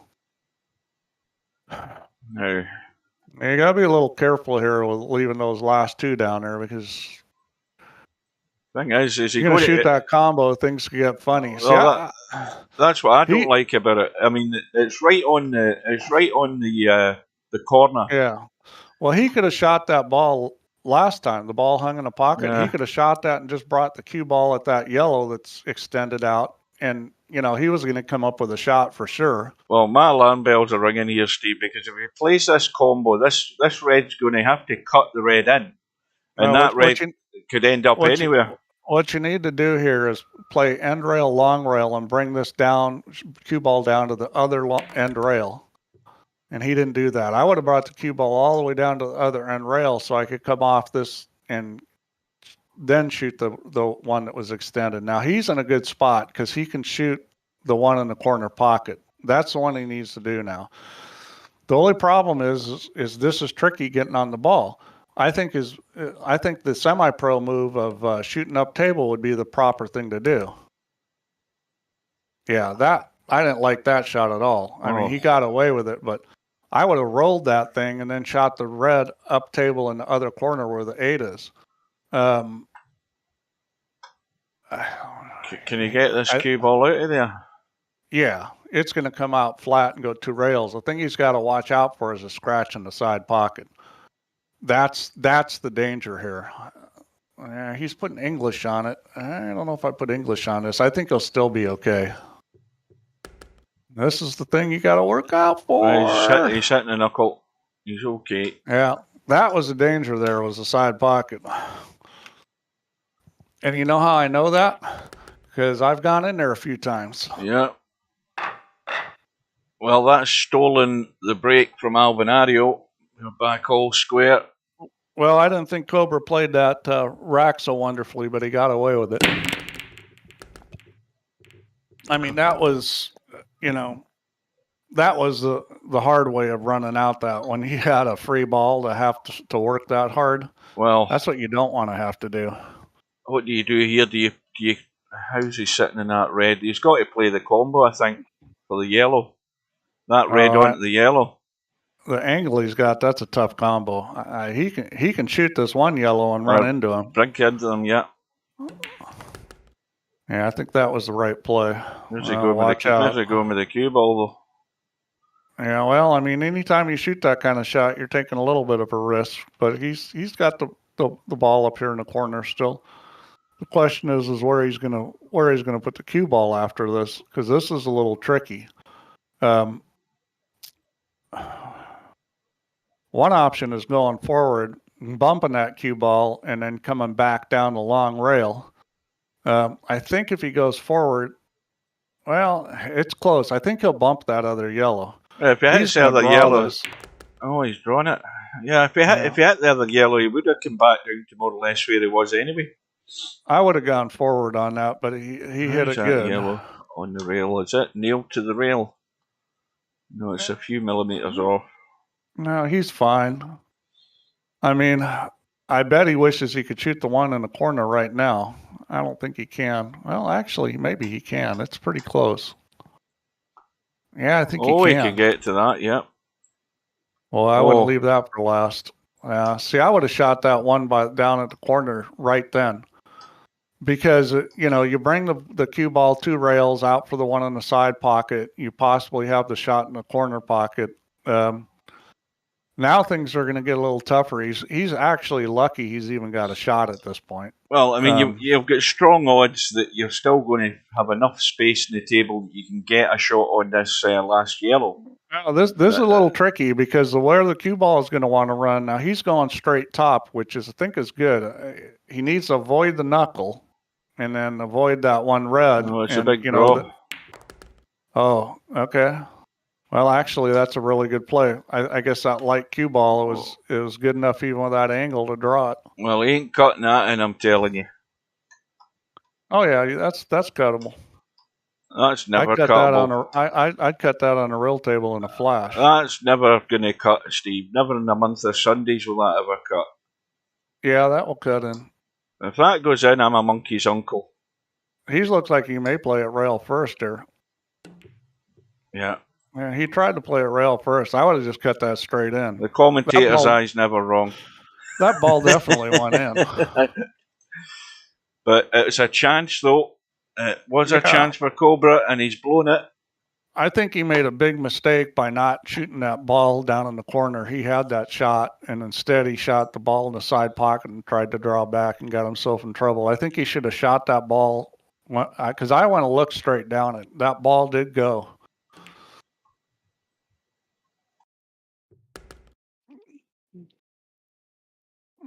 Well, yeah, we're seeing enough choice mistakes here that it's kind of how this match was destined to go.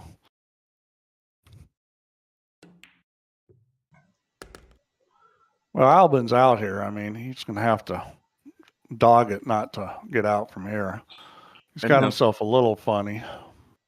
In the lead for the second time in a minute. Yeah, let's see what he decides to do here, because he's just a little funny here. I think the soft draw is a possibility. With this light cue ball, you could soft draw this. And the thing is even if you lose the speed a little, you've got the other ball you can shoot. I'd soft draw this. He didn't do that. He's going to take a thinner cut on this, which is fine. I mean, that was guaranteed, and this isn't a difficult shot.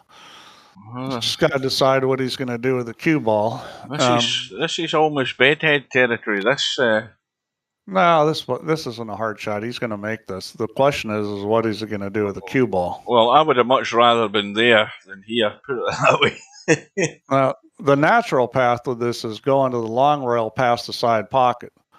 But that shot's a little tricky, especially with this light cue ball getting the path right. He's come inside. He's going to play inside of it, and that's not a bad choice. I mean, now you got to decide which side pocket you're playing this in. Yeah, how easy is this? I mean, this 8-ball right in the middle of the table, more or less. It looks so easy. Yeah.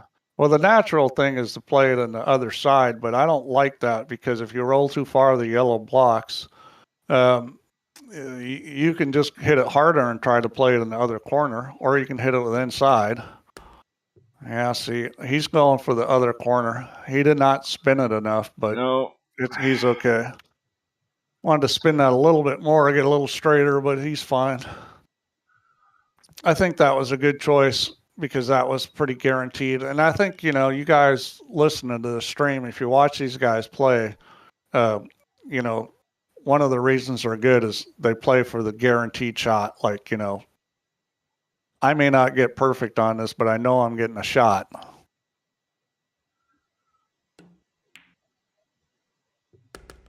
So it is double figures for Albinario. With the break, he stole it off Cobra. Now this could be the one that puts Cobra on the rack if Albinario can dish up here. Semi-pro, spoken like a guy that isn't playing for a lot of money. Wait till you miss a ball that costs you several $1,000s and then decide whether you're both winners.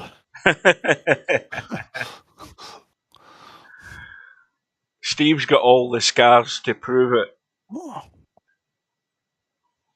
Yeah, if there was a way to do something bad, I've done it. Right, so Albinario's got the break. He's got a couple of balls in the break, and he's got a bit of deciding to do here, I think. Well, I don't know what you go for here because I don't like the shape down here at the bottom of the table where the cue ball is. Yeah, I mean this rack's a little tricky. I think I'd favor the reds, but yeah,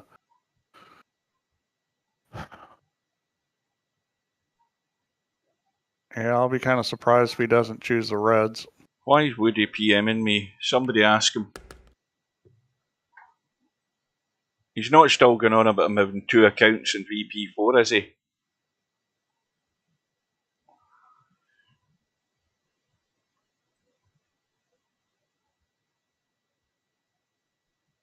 Well, he needs to get down from this ball that's down close to the end rail, and it's a little tricky with the 8-ball there. I'm not sure he can. This is a tough situation. I think the play here is to go behind the 8-ball with a lot of spin and just trying to soft spin down for one of the behind those 2 balls that he can shoot in the other corner. He needs a soft spin behind the 8 here. Somebody do me a favour and ask Woody what he wanted. This is a delicate little shot here, especially with this light cue ball.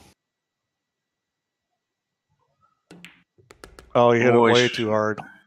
That needed to be a soft spin and go behind those balls so that he could shoot them in this other corner. That needed to be a real little soft, delicate spin shot, and he blasted it. Well, now he's in trouble.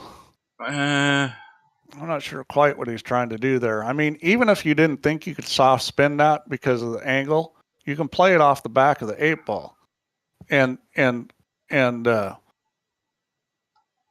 yeah, well, when you lost that semi, did you consider yourself still a winner? Well, what about skimming the red with a bit of right, nice and gentle, and just ducking down, trying to get into the back of that red? I think that's going to be hard to get to. You know, or like there, because I don't think he's left him anything there either. Well, he certainly left him a shot up table. Oh, Free aye, shot. that one, yeah. I mean, that's a guaranteed free shot. You know, I mean, the problem Cobra's got is how to deal with these balls down here with the Reds. But, you know, I mean,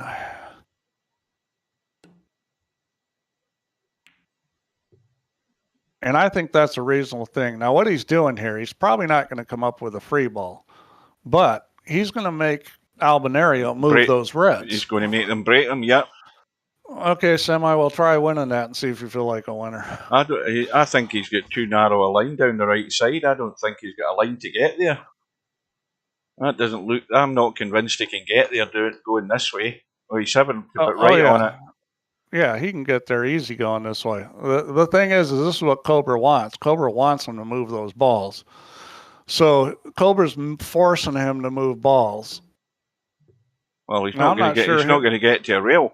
No, he's not going to. Yeah, I think. I mean, if that had worked out, he would have glanced to red and finished somewhere down here anyway. Well, I think he was going to want to hit that with speed and try to get lucky. Yeah. I mean, he wasn't going to get safe. I mean, the only play there was try to not separate him, hit him really easy, which would have been okay. I mean, just to bump that one red and try to lock him on it. I think that would have been a pretty good play. Just hit it super easy and try to spin it in and just run up on the red. Because he was in a full snooker situation, and he may have been trying to do that. I mean, obviously he didn't get there. I mean, I thought the shot was doable.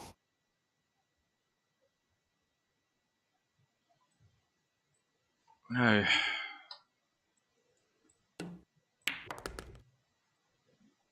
Oh, don't you guys beat up on Semi. I wasn't trying to be mean to him.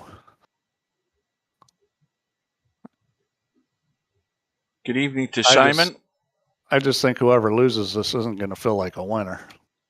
Somebody remind me, who's Tony Wills again?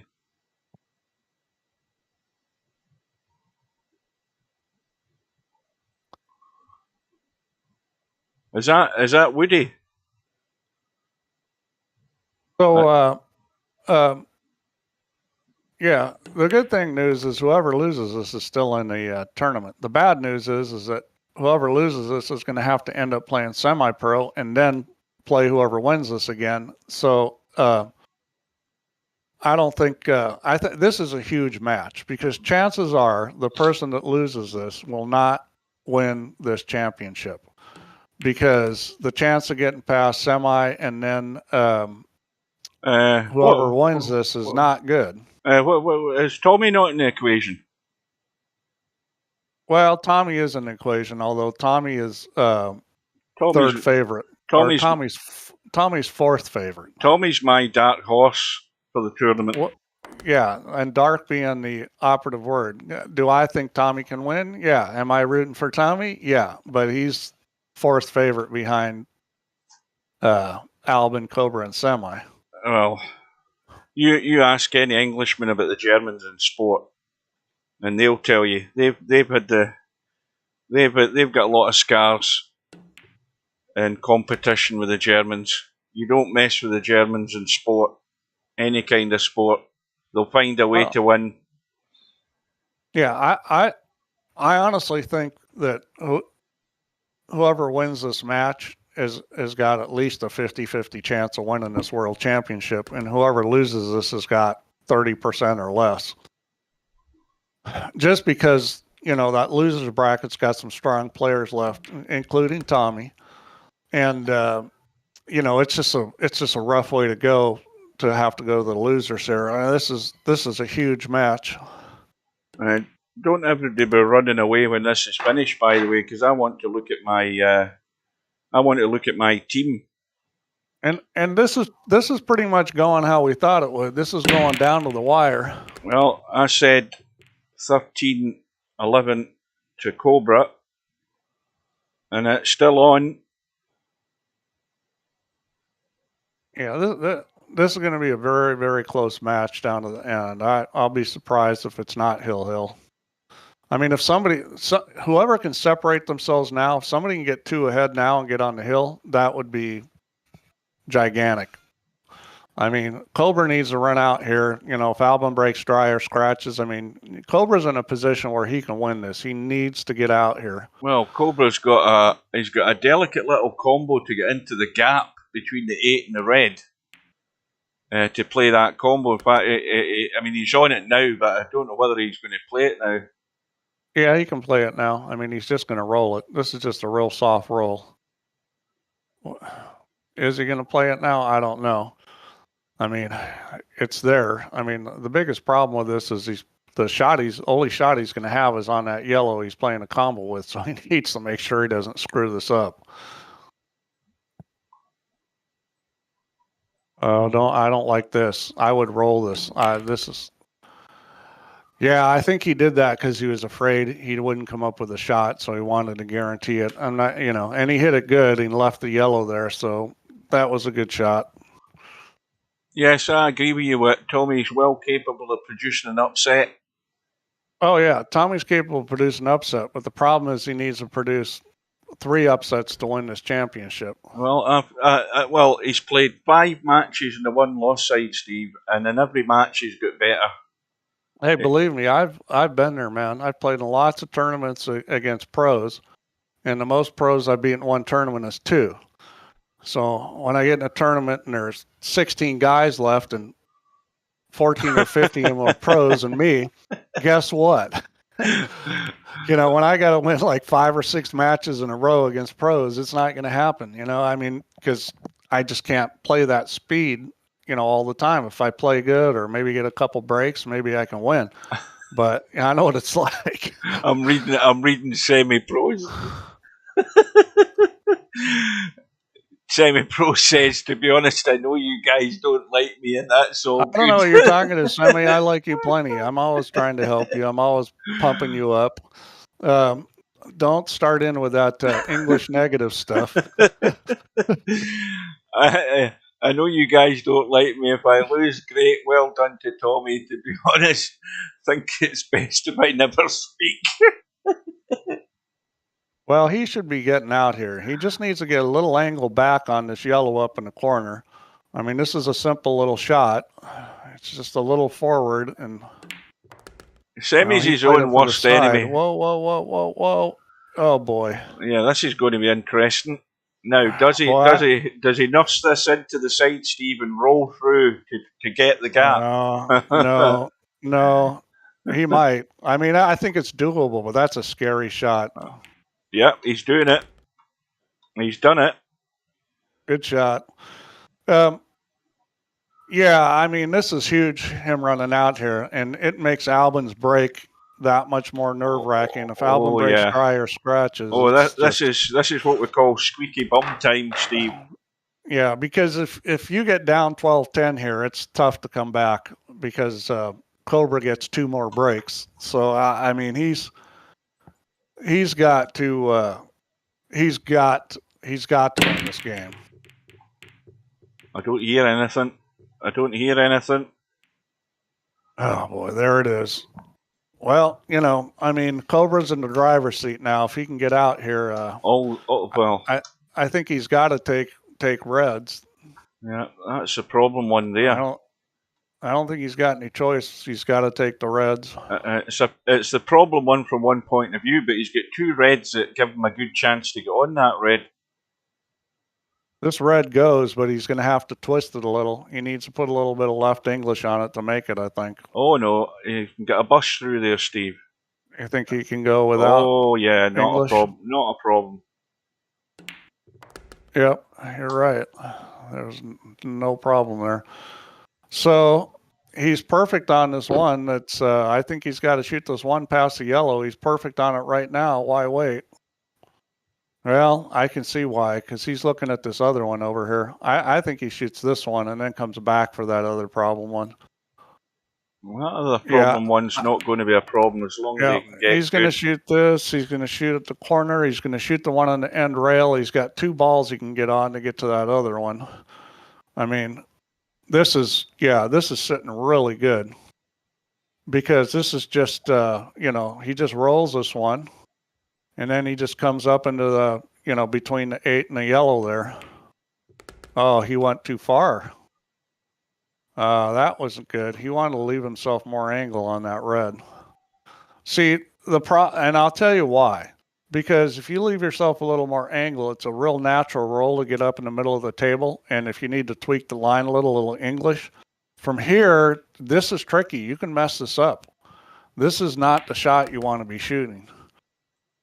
Well, all right, he hit it good. He's fine. He's just gonna drop this in and leave him on this red past the one next to the yellow. Let's see how he plays this. I think it looks like he's gonna roll it. Now he's thinking stun it. I like stun it better. Oh boy, he stunned it too much. Ooh, now there's the problem. The collision with the yellow and where the cue ball's ending up from it. He wants to help it around the angles and into the table again.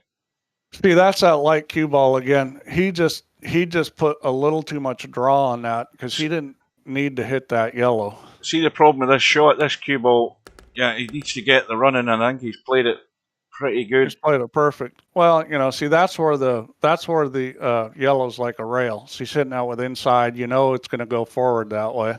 I mean, that's perfect. So that was really a decision. It was where he's going to shoot the 8, and I think he's probably going to want to shoot it in the corner, which means 2 rails, and he's got to get the speed right. The other option is trying to come back and shoot it in the side, but I don't like that. The speed's tricky on that. No. I'd rather do 2 rails and back out for the 8 here. Yeah.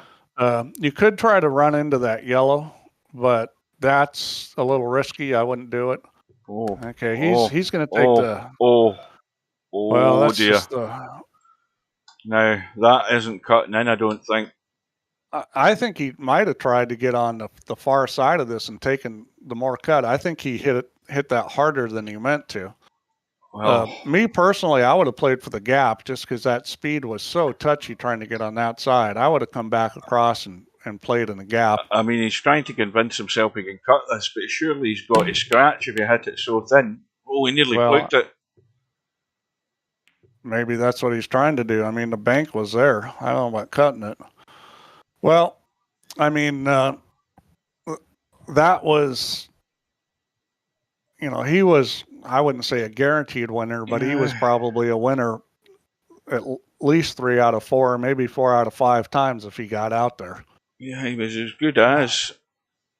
Boy, that was tough. I mean, he played a good shot to, get on the last yellow, and then just it'd be interesting to hear where he was trying to go, whether he came up short or went too far, which side of that yellow he was trying to play on. I think he was trying to play on the short side of it, and he just hit it too hard. Well, anyway, I mean, whatever's happened, but Albinario still got to run the table, and it all looks so easy. Well, I'll be surprised if he doesn't get out here. I mean, these balls are sitting pretty good. I don't see a whole lot of problems. I'll be real surprised if Albin doesn't run this out. I mean, it's just a bunch of roll. It's hard not to. It's hard to mess this up. Other than the fact, situationally, how tight this match is. This is pretty standard run out. Well, Albinario, if he does it, he's getting back all square, but the break is back with Cobra, which is the most important thing at this stage. Well, if Cobra loses this match, he's going to be kicking himself about this game. Because that was just key there. I mean, that was really pretty much the match in my mind. He's come up a little funny here. Oh dear, he's got to cut it in the side. Yep. I mean, he could try and roll that past the other yellow, but I think the good news is he doesn't have to do anything with the cue ball. Yeah, he just got to pot this and let it come back up the table. That's all. Now, you want to hit this with a teeny bit of right English. And when I say a teeny bit, I say like, maybe a half a Q-tip. Just because of the induced spin off that yellow. So you want it to go straight up and down the table. He looks like he's putting about right, maybe a little more than I would. Yeah, and a little more, see, it's got it angled over. he put a little bit too much English on that. But the other thing he did is he didn't hit at the right speed. Yeah, that was a little bit tentative there. Yeah, he's feeling the pinch. But he did understand he needed to put some English on it. He just overcooked it. He kind of misjudged it. You know, he's probably still getting out. Yeah. Well, it's anybody's guess now, but my prediction still stands. It's still on.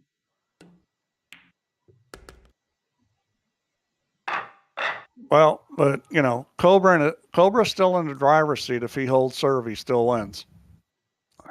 He breaks and runs out twice, and Albin can't win. So if you're Cobra here, you know, you got to feel like you're still got the advantage. I think he's right. 8 balls get in. It's going to be a re-rack. Goodness me. That barely went in. Boy, that was a break. He needed that. That is the break that he's already looked at the table, realised there's nothing going in. He sees the 8 ball going in. He's getting a second bite at the cherry. That's a bit of a roll for him. And this time, he's got a ball in. This table looks pretty good. I think he'll be taking yellows. Yeah, he can bump that 8 ball into play. Yeah, I mean, he's got to be out here, hasn't he? You would think so. I mean, that's the first issue he's got to take care of, is that bump onto the 8 ball or onto the red just to get the 8 ball in play. He doesn't want to bump it towards the other red in the top rail, though. Well, he's okay. And it's at least the 8 balls in the open now, so he's good to go. Yeah, he's fine here, and he should come into the middle of the table and try to get that one yellow that's near that red down at the end of the table. He should just try to bring this back and run it right at this yellow here, just like this. That's perfect. Yeah. That's exactly how I would played that shot, because you use that yellow to help hold the speed, and now he's perfect on the one ball he needed to get to. I think, you know, the rest of this is pretty simple. The only thing you got to watch out for is those 2 yellows up in the corner by the 8 ball. You know, you just got to avoid getting funny. Now, he's got a bailout ball over the side pocket. Does he want to keep that there and get this shot done to try and get down onto these? I think that's what he's doing. Yeah. Yeah. And I think that's a wise choice because, you know, getting to those balls was going to be a little tricky from that ball in the side pocket. He's going to go forward with a little left English. He needs to spin this a little bit, make sure it comes out. No. And he kind of stunned it a little, which is fine. He's just going to roll this. Finish a bit there. This is just a dink. Just like that. Dink. He didn't even get to the donut. Yeah, no, that's just a dink. That's another dink here. Well, Cobra on the hill. That's huge. He's on the hill, first on the hill. It's not as good as if he would have been there last game, but it's pretty good because he's got his break coming. Albin doesn't break good here, or, you know, he could lose right here with a bad break. Yeah, my prediction's out the window. Well, it looks like your prediction's coming through. Look at this table. I mean, Albinario's out here. Choose whatever you want. Yellows, barring dogging it, I think he's got to be out. And but you know, I mean, the thing is there's a lot of pressure on these guys. I mean, these guys are pretty good under pressure, so I'm not expecting anybody to dog it. But we've seen that happen before. I mean, nobody's immune to having a little bit of a breakdown. He certainly doesn't want to leave that yellow on the side rail to be getting onto the 8 ball. No, he doesn't really. He's got to get that dealt with ASAP. He's just a little funny here. He could roll at the one up table. If he hits this one down here, he's going to have to hit it. I don't like this. I don't know what he was trying there, whether he's just I think he was trying to get on that yellow, which is, you know, I would just roll this. The cue ball is not going to go anywhere. You'll have a shot on either one of those. If he's comfortable with that, he's going to have to hit it harder. I mean, he could hit it harder, but I don't like that shot because it's going to want to get in behind that other yellow. I would just roll this. Well, I don't know about Albinario, but I've got that little voice in the back of my head telling me something about this ball in the side rail here. Yeah, he decided to stun it. He decided to be safe. And I think that was a good choice. Rolling it, you get a little excited. Next thing you know, you're behind that yellow. I mean, does he want to roll this in and roll through it and roll this in and then just cut that and come out for the 8 ball? That's what he's going to do. Well, problem is he's pretty straight in. I mean, he's going to have to. It's going to be roll it. I think he'll get out here. Yeah, just cut that and back out. Yeah, he's just going to roll this and then roll it. I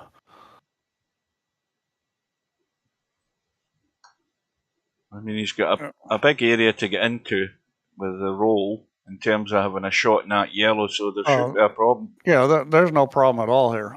And there's no problem on this one because you cannot hook yourself here. If you're going to make that ball, it's going to come out. Yeah. So this is the kind of shot where the speed's not really an issue. I mean, if he got it where it barely went in, maybe he could hook himself. But other than that. Well, here we go, folks. So this looks like it's coming down to Cobra's break. Cobra's got the advantage with the break. Obviously needs to make a ball and not scratch. A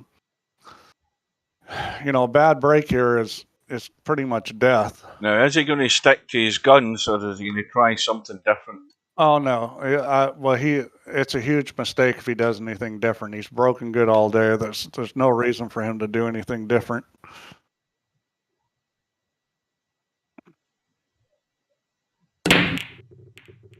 Oh, cue ball. Well, that was a shitty roll. Well, oh well. So Alvin's in the driver's seat there. He's got a free ball. I mean, this table isn't perfect, but with this free ball, you can certainly improve it. Well, it's all up to Albinario now. He couldn't have asked for a better opportunity, albeit he's got to deal with issues immediately. Yeah, it's going to be interesting to see what he decides to do here. I would perhaps shoot that yellow into the red and combo it and put the yellow on the end rail, bring the cue ball back and shoot the other red. He's not going to do that. He's just going to bump him. That's fine too. He's got the 8 ball clear. He's got everything clear. I mean, this is... all the reds are on. I mean, this is a situation where he should run out from here. He's just double checking this red. I mean, this red you can get to no problem.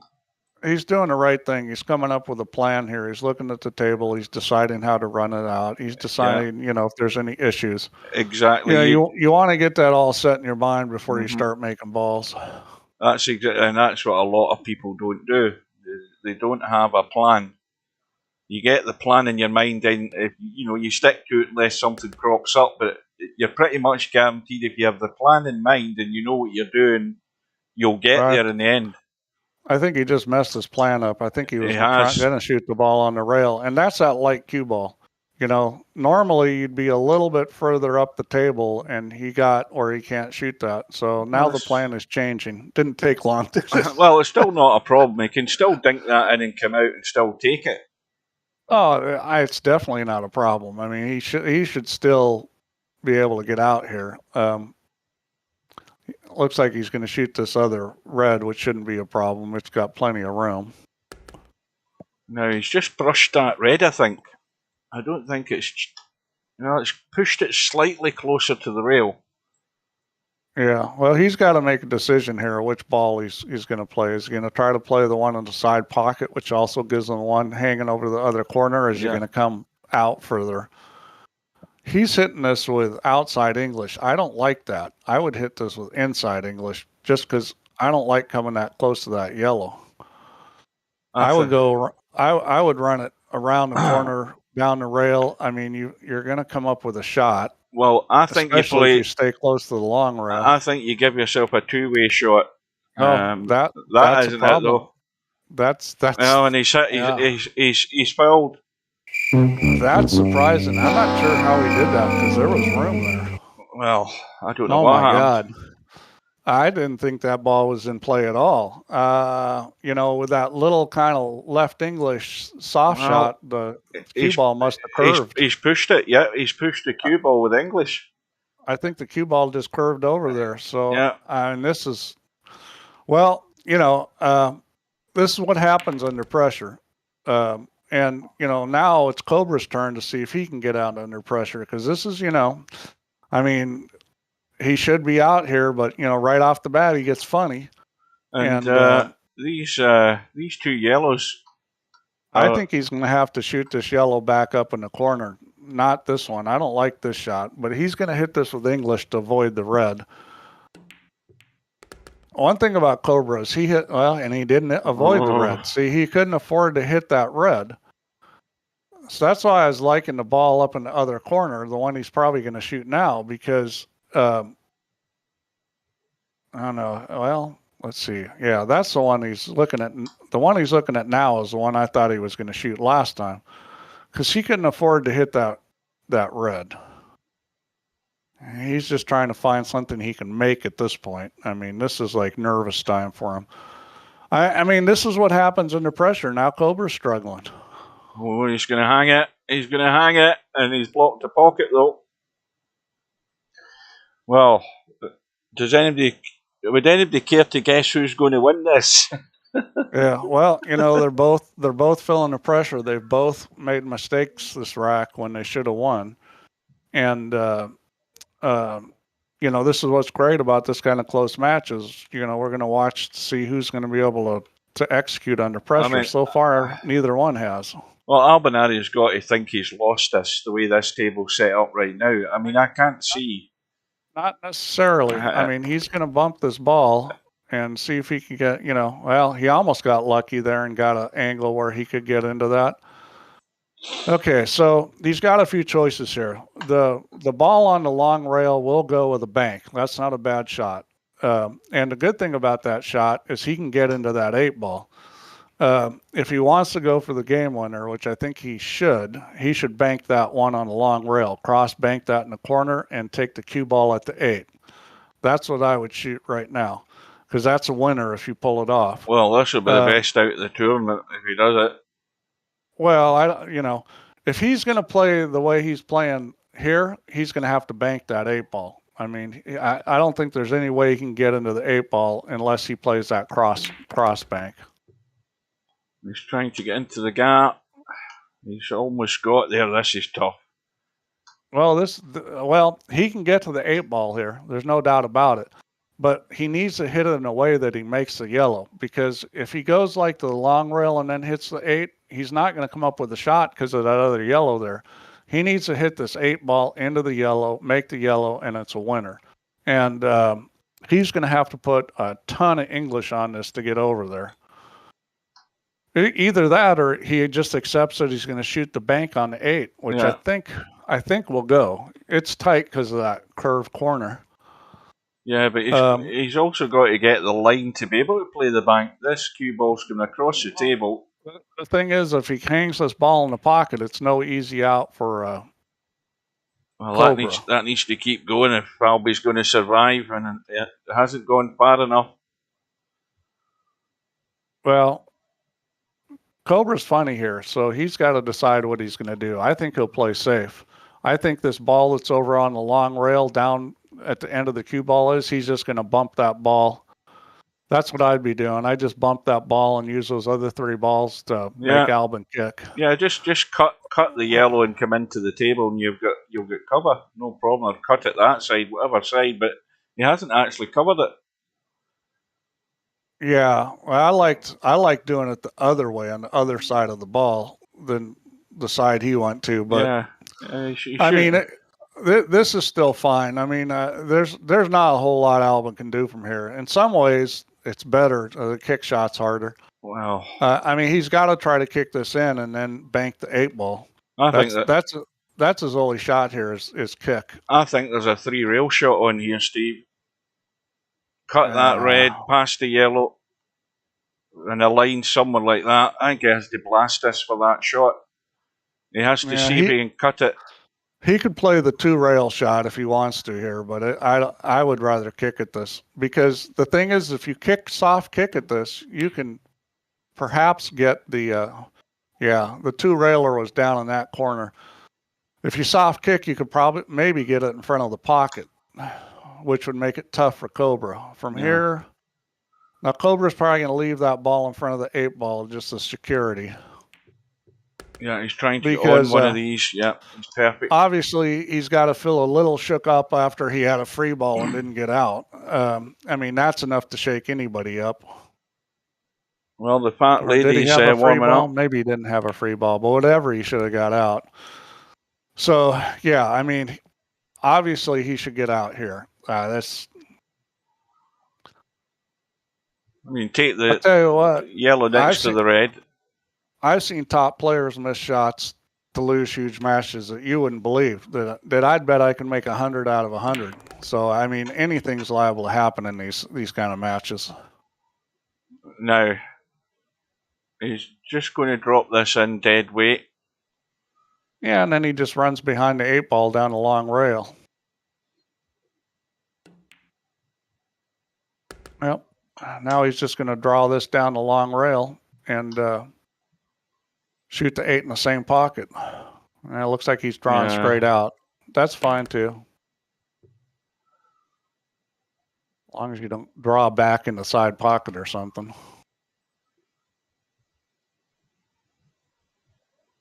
Well, I was only one rack out in my prediction. But Cobra is the winner. He's through to the final. What a match that was. 13 racks to 12. Well, that was worthy of a final match. So Albin's got his work cut out for him, because let's go take a look at the bracket, Hugh. see what's up. This is going to be interesting. Right. So, Cobra is in the final. Albinario is now waiting in the semi-final, if you want to call it that. And he's waiting on the winner of the match between Semi-Pro and Tommy. In fact, they've set their match. Did I say it was tomorrow? I think they set it for tomorrow at... 7 p.m., 2 p.m. Eastern. Go back to the event, or it says there, It says all over. Boy, I'm so good. I make sure you know. Right. Well, that's confirmed, so I'll be there for that tomorrow night. Let's have a look at the stats, because I believe there'll be a few stat changes here. I'll be there for that match too. I mean, this is getting down to where it's really exciting. Right. So, Tommy's at the top now with the average balls in the break. There's nobody else really close to him. I mean, well, you went on breaks. Click on average balls made. You're sorted on breaks. Where are we? That's average the one. Balls made. The next one down right there. Yep. Yeah, 1.7 and Tommy's the top. Tornado Tam. I mean, there's lots of guys that are up there, but they only played a couple of matches and they're out the tournament. Yeah, Tommy by far has the best break as far as average balls made. Runouts from the break. Interesting though. Cobra's taking the lead. Cobra's on 16. Runouts from the break. Albinario and Tommy are now tied. Semi-Pro on 13. And, as we look at it... That's a real telling number for Tommy, though, that he's up there with those other guys. Mm-hmm. That shows that Tommy... I'm going to revise my earlier statement. I think Tommy's a lot closer to these guys than I'm giving him credit for. Yes. Take my word for it, Steve. None of these guys want to meet Tommy, I can assure you. Well, Semi-Pro is going to have to. Well, what I want to see is how Tommy plays against a player like Semi-Pro, whether, he can keep it together for somebody that's not going to give him very many chances. Obviously, with the ability to break and run a lot of racks, that means he should be in the match. Now, again, you've got to bear in mind, these are a bit misleading. The racks run, Tommy's on 23, but Tommy's played more matches than Cobra and Albinario, but Cobra is second on 20. Albinario is on 19 racks run. Semi-pros on 18. So the top four guys left in the tournament are at the top of the stats, and that there's the proof if ever you need it. If you look at the 8 balls shot, Tommy's way up there with 93, but he's only got 68. But if you look at Cobra, he's 60 and 52. But the interesting one is Albinario's 56 and he's at 54. So Semi-Pro's 57 and 55. So they're neck and neck. That's telling too, though, that the fact that Tommy's 8-ball percentage is so much lower, and that what that says is he's not getting good shots on the 8-ball because his percentage is so much lower than all those other top guys, and that's telling too. Right, what's the deadline? Well, it doesn't matter the deadline because these guys are set anyway. So the deadline was for May the 25th. The final, what's the date for that? The final is May the 30th, the deadline. So I hope you can be there for that tomorrow, guys. Now, before we go here, I'm going back to this. There's that bug again. Look at that. Failed to load URL, HTTP error name not resolved. I've had that once or twice. I think I need to go to the home page now. Good old 105 error. Right. Now, I'm going to go to the calendar and go and look at this league thing because I believe I might have another player in my team, Steve. That's the good news. I don't know whether I've got enough yet. Yeah, it's tomorrow. You don't have to do league. It is in there. I was wrong. I was just looking at the wrong time because I don't know how to set it. Right. Now. Right. Well, if you look at the team manager, I've still only got two players in my team. Yeah, you and Semi-Pro, you need to get at least one more. Right. So I sent an invitation to Mark. Well, Steve-O UK, Mark, you're on the stream. Why haven't you accepted Hugh's invitation? I know I probably wouldn't have either, but you gotta take one. You gotta take one for the team and accept Hugh's invitation. Oh, Mark's probably going to bed. Anyway, so I need another 2 players. One is going to be a reserve. I mean, I could put myself as reserve, couldn't I? Because you've got you don't have to be the guy that plays. Yeah. You can set the lineup any way you want. Right. So, is Mark still there? Hey, Cobra. Great match. Well done, Cobra. I don't know whether Albinario is there. Unlucky to Albi, but that could have went anyway at the end there. It was just going crazy. Oh, that was a lot of fun watching that match. Yeah, we got our money's worth.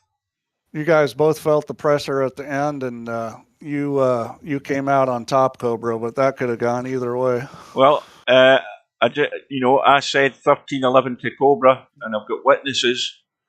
I just got it wrong by 1 rack. So, the bad news, Cobra, is Albinario is still in the tournament. And there's a strong chance you might bump into him again. That was a huge win, Cobra, because if Albin's going to get to you again, he's got to beat Tommy and Semi-Pro.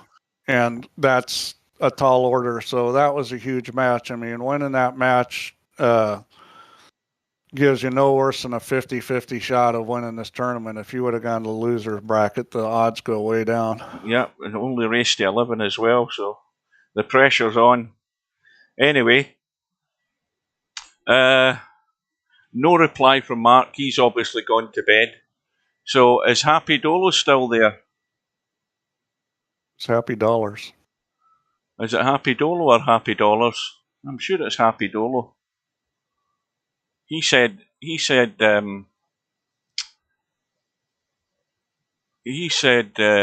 would be there. Unlucky Albie. Well played. Great match. I'm going to go back into this, and I'll send a message to, where is it you do it again? There. Yeah. I'll send it out to Happy. I'm not sure anybody got unlucky in that match. It was a well-played match by both players, and, I mean, Cobra happened to come out on top. Now, did I say Happy Dolo? Yeah, it is Happy Dolo. So I'm sending an invite to Happy Dolo because he said he could be there on Tuesday and Wednesday. So he's getting an invite if he wants to be part of the team. Submit. Right, so that's a potential third player. And I need a fourth player. Well, I can't see that now for the white screen. Yeah, so you'll always have that submit button anytime you make changes at submit, except in one situation. When you do get all your players there and you have an eligible team with an eligible lineup, there'll be a sign up button. You have to hit that to sign your team up. Right. I think the submit button will still be there, but you have to hit sign up to actually get your team to sign up. Right. So is that going to appear next to the close button and the submit button? It'll be to the right of the submit button. Right. It'll say sign up. Right. So anyway, so that's an invitation out to Happy Dolo. So anybody else that can be there on Tuesday night, 7 p.m. British Summer Time, and Wednesday night, 7 p.m. British Summer Time, let me know and I'll send you an invite. Mark's obviously lost his email in the post when I sent him the message. Yeah, well, I mean, it's got to be by 6 a.m. tomorrow because that's the deadline. So you need to get somebody tonight. Yeah, I sent one out to Stubb, but Stubb's not replied. I'll try to remember when I come back tonight. I've got an event I've got to go to, but when I come back, I'll try to remember to check. And if you don't have enough, I'll sign up on your team. Send me an invite too, Hugh. Right. Just in case we need it. The only problem for me is Wednesday could be a problem. But you know what? You can add players after the deadline. Okay, I believe. I don't think I've ever tried that, but you should be able to add somebody. Let's say you've got 3 and you don't have a reserve, and the deadline's tomorrow morning at 11 a.m. your time. Let's say that deadline passes and you don't have your reserve. I believe you can still add the reserve. Right, that's me sent an invite to you. What I want to accept, we'll let somebody else. Zangetsu, did he say anything about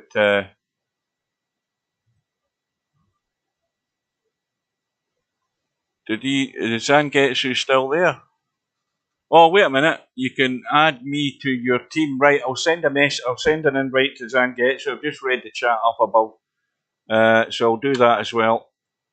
Now, obviously, I'm just taking them as they come in on the list. As soon as I see one, they're getting added to the team. So if you don't get picked, don't take it the wrong way. It's only for testing. Where are we? Yeah, this is just to try to. Right now, Zangetsu and hit submit. Right, so that's the message on the way. So that's who did I send that one to? Happy Dolo and to Zangetsu. So hopefully they haven't, hopefully Happy Dolo hasn't gone to bed. Otherwise, it'll be too late for tomorrow morning. Yeah, I'm sure you'll probably get somebody. Well, like I said, I'll check tonight when I get back, because it'll be at that point it's going to be I don't know. When did we say? Probably 2 or 3 in the morning your time. So. Well, I'll be able to check it. I'm up for work at 4 a.m. tomorrow, so I'll be able to check it before I start my work. When I'm at my work, I'll be in the canteen. I'll log into VP4 and have a look at it. I mean, normally they're going to have a lot longer sign-up period. I'm just trying to get this done quickly, and I'm hoping we can run another league on the weekend. We'll see. Right, guys. So we've got the one remaining match before. How many matches are left now? 3, isn't there? There's the one tomorrow, then there's the match with Albinario, and then there's the final. So we've got Tommy against Semi-Pro tomorrow night. What was it, 7:30 or 7 o'clock? Anyway, I'll be there. I hope you can join us. You think you could be around, Steve? Tomorrow, yeah. I'll be here tomorrow for this match. Well, so it'll be the double act tomorrow night again. So I'm heading for a coffee. Is it double tomorrow night? Sorry? What'd you say? It was a double? I'm confused. No, I'm saying that there was the match. I was trying to think in my head how many matches are actually left in the tournament. I've worked out there's 3. There's a match tomorrow night to see who plays Albinario, and then there's the Albinario match to see who plays Cobra. So that's 3 matches left. If you can't be there, it'll be on YouTube. Thanks for watching, guys. Thanks for joining, Steve. All right, see you guys tomorrow. Great match, Cobra. Yeah. Good luck to the remaining players. Good luck to Semi-Pro. Good luck to Tommy. And let's hope it's as good as the one we've just seen tonight. So Albin's on here too. Good playing, Albin. He played a really great match. Just didn't come out on top. Right. Cheers, guys. We'll see you again tomorrow. Right. Take care. Good night, Steve. No bar, no pinball machines, no bowling alleys, just pool. Nothing else.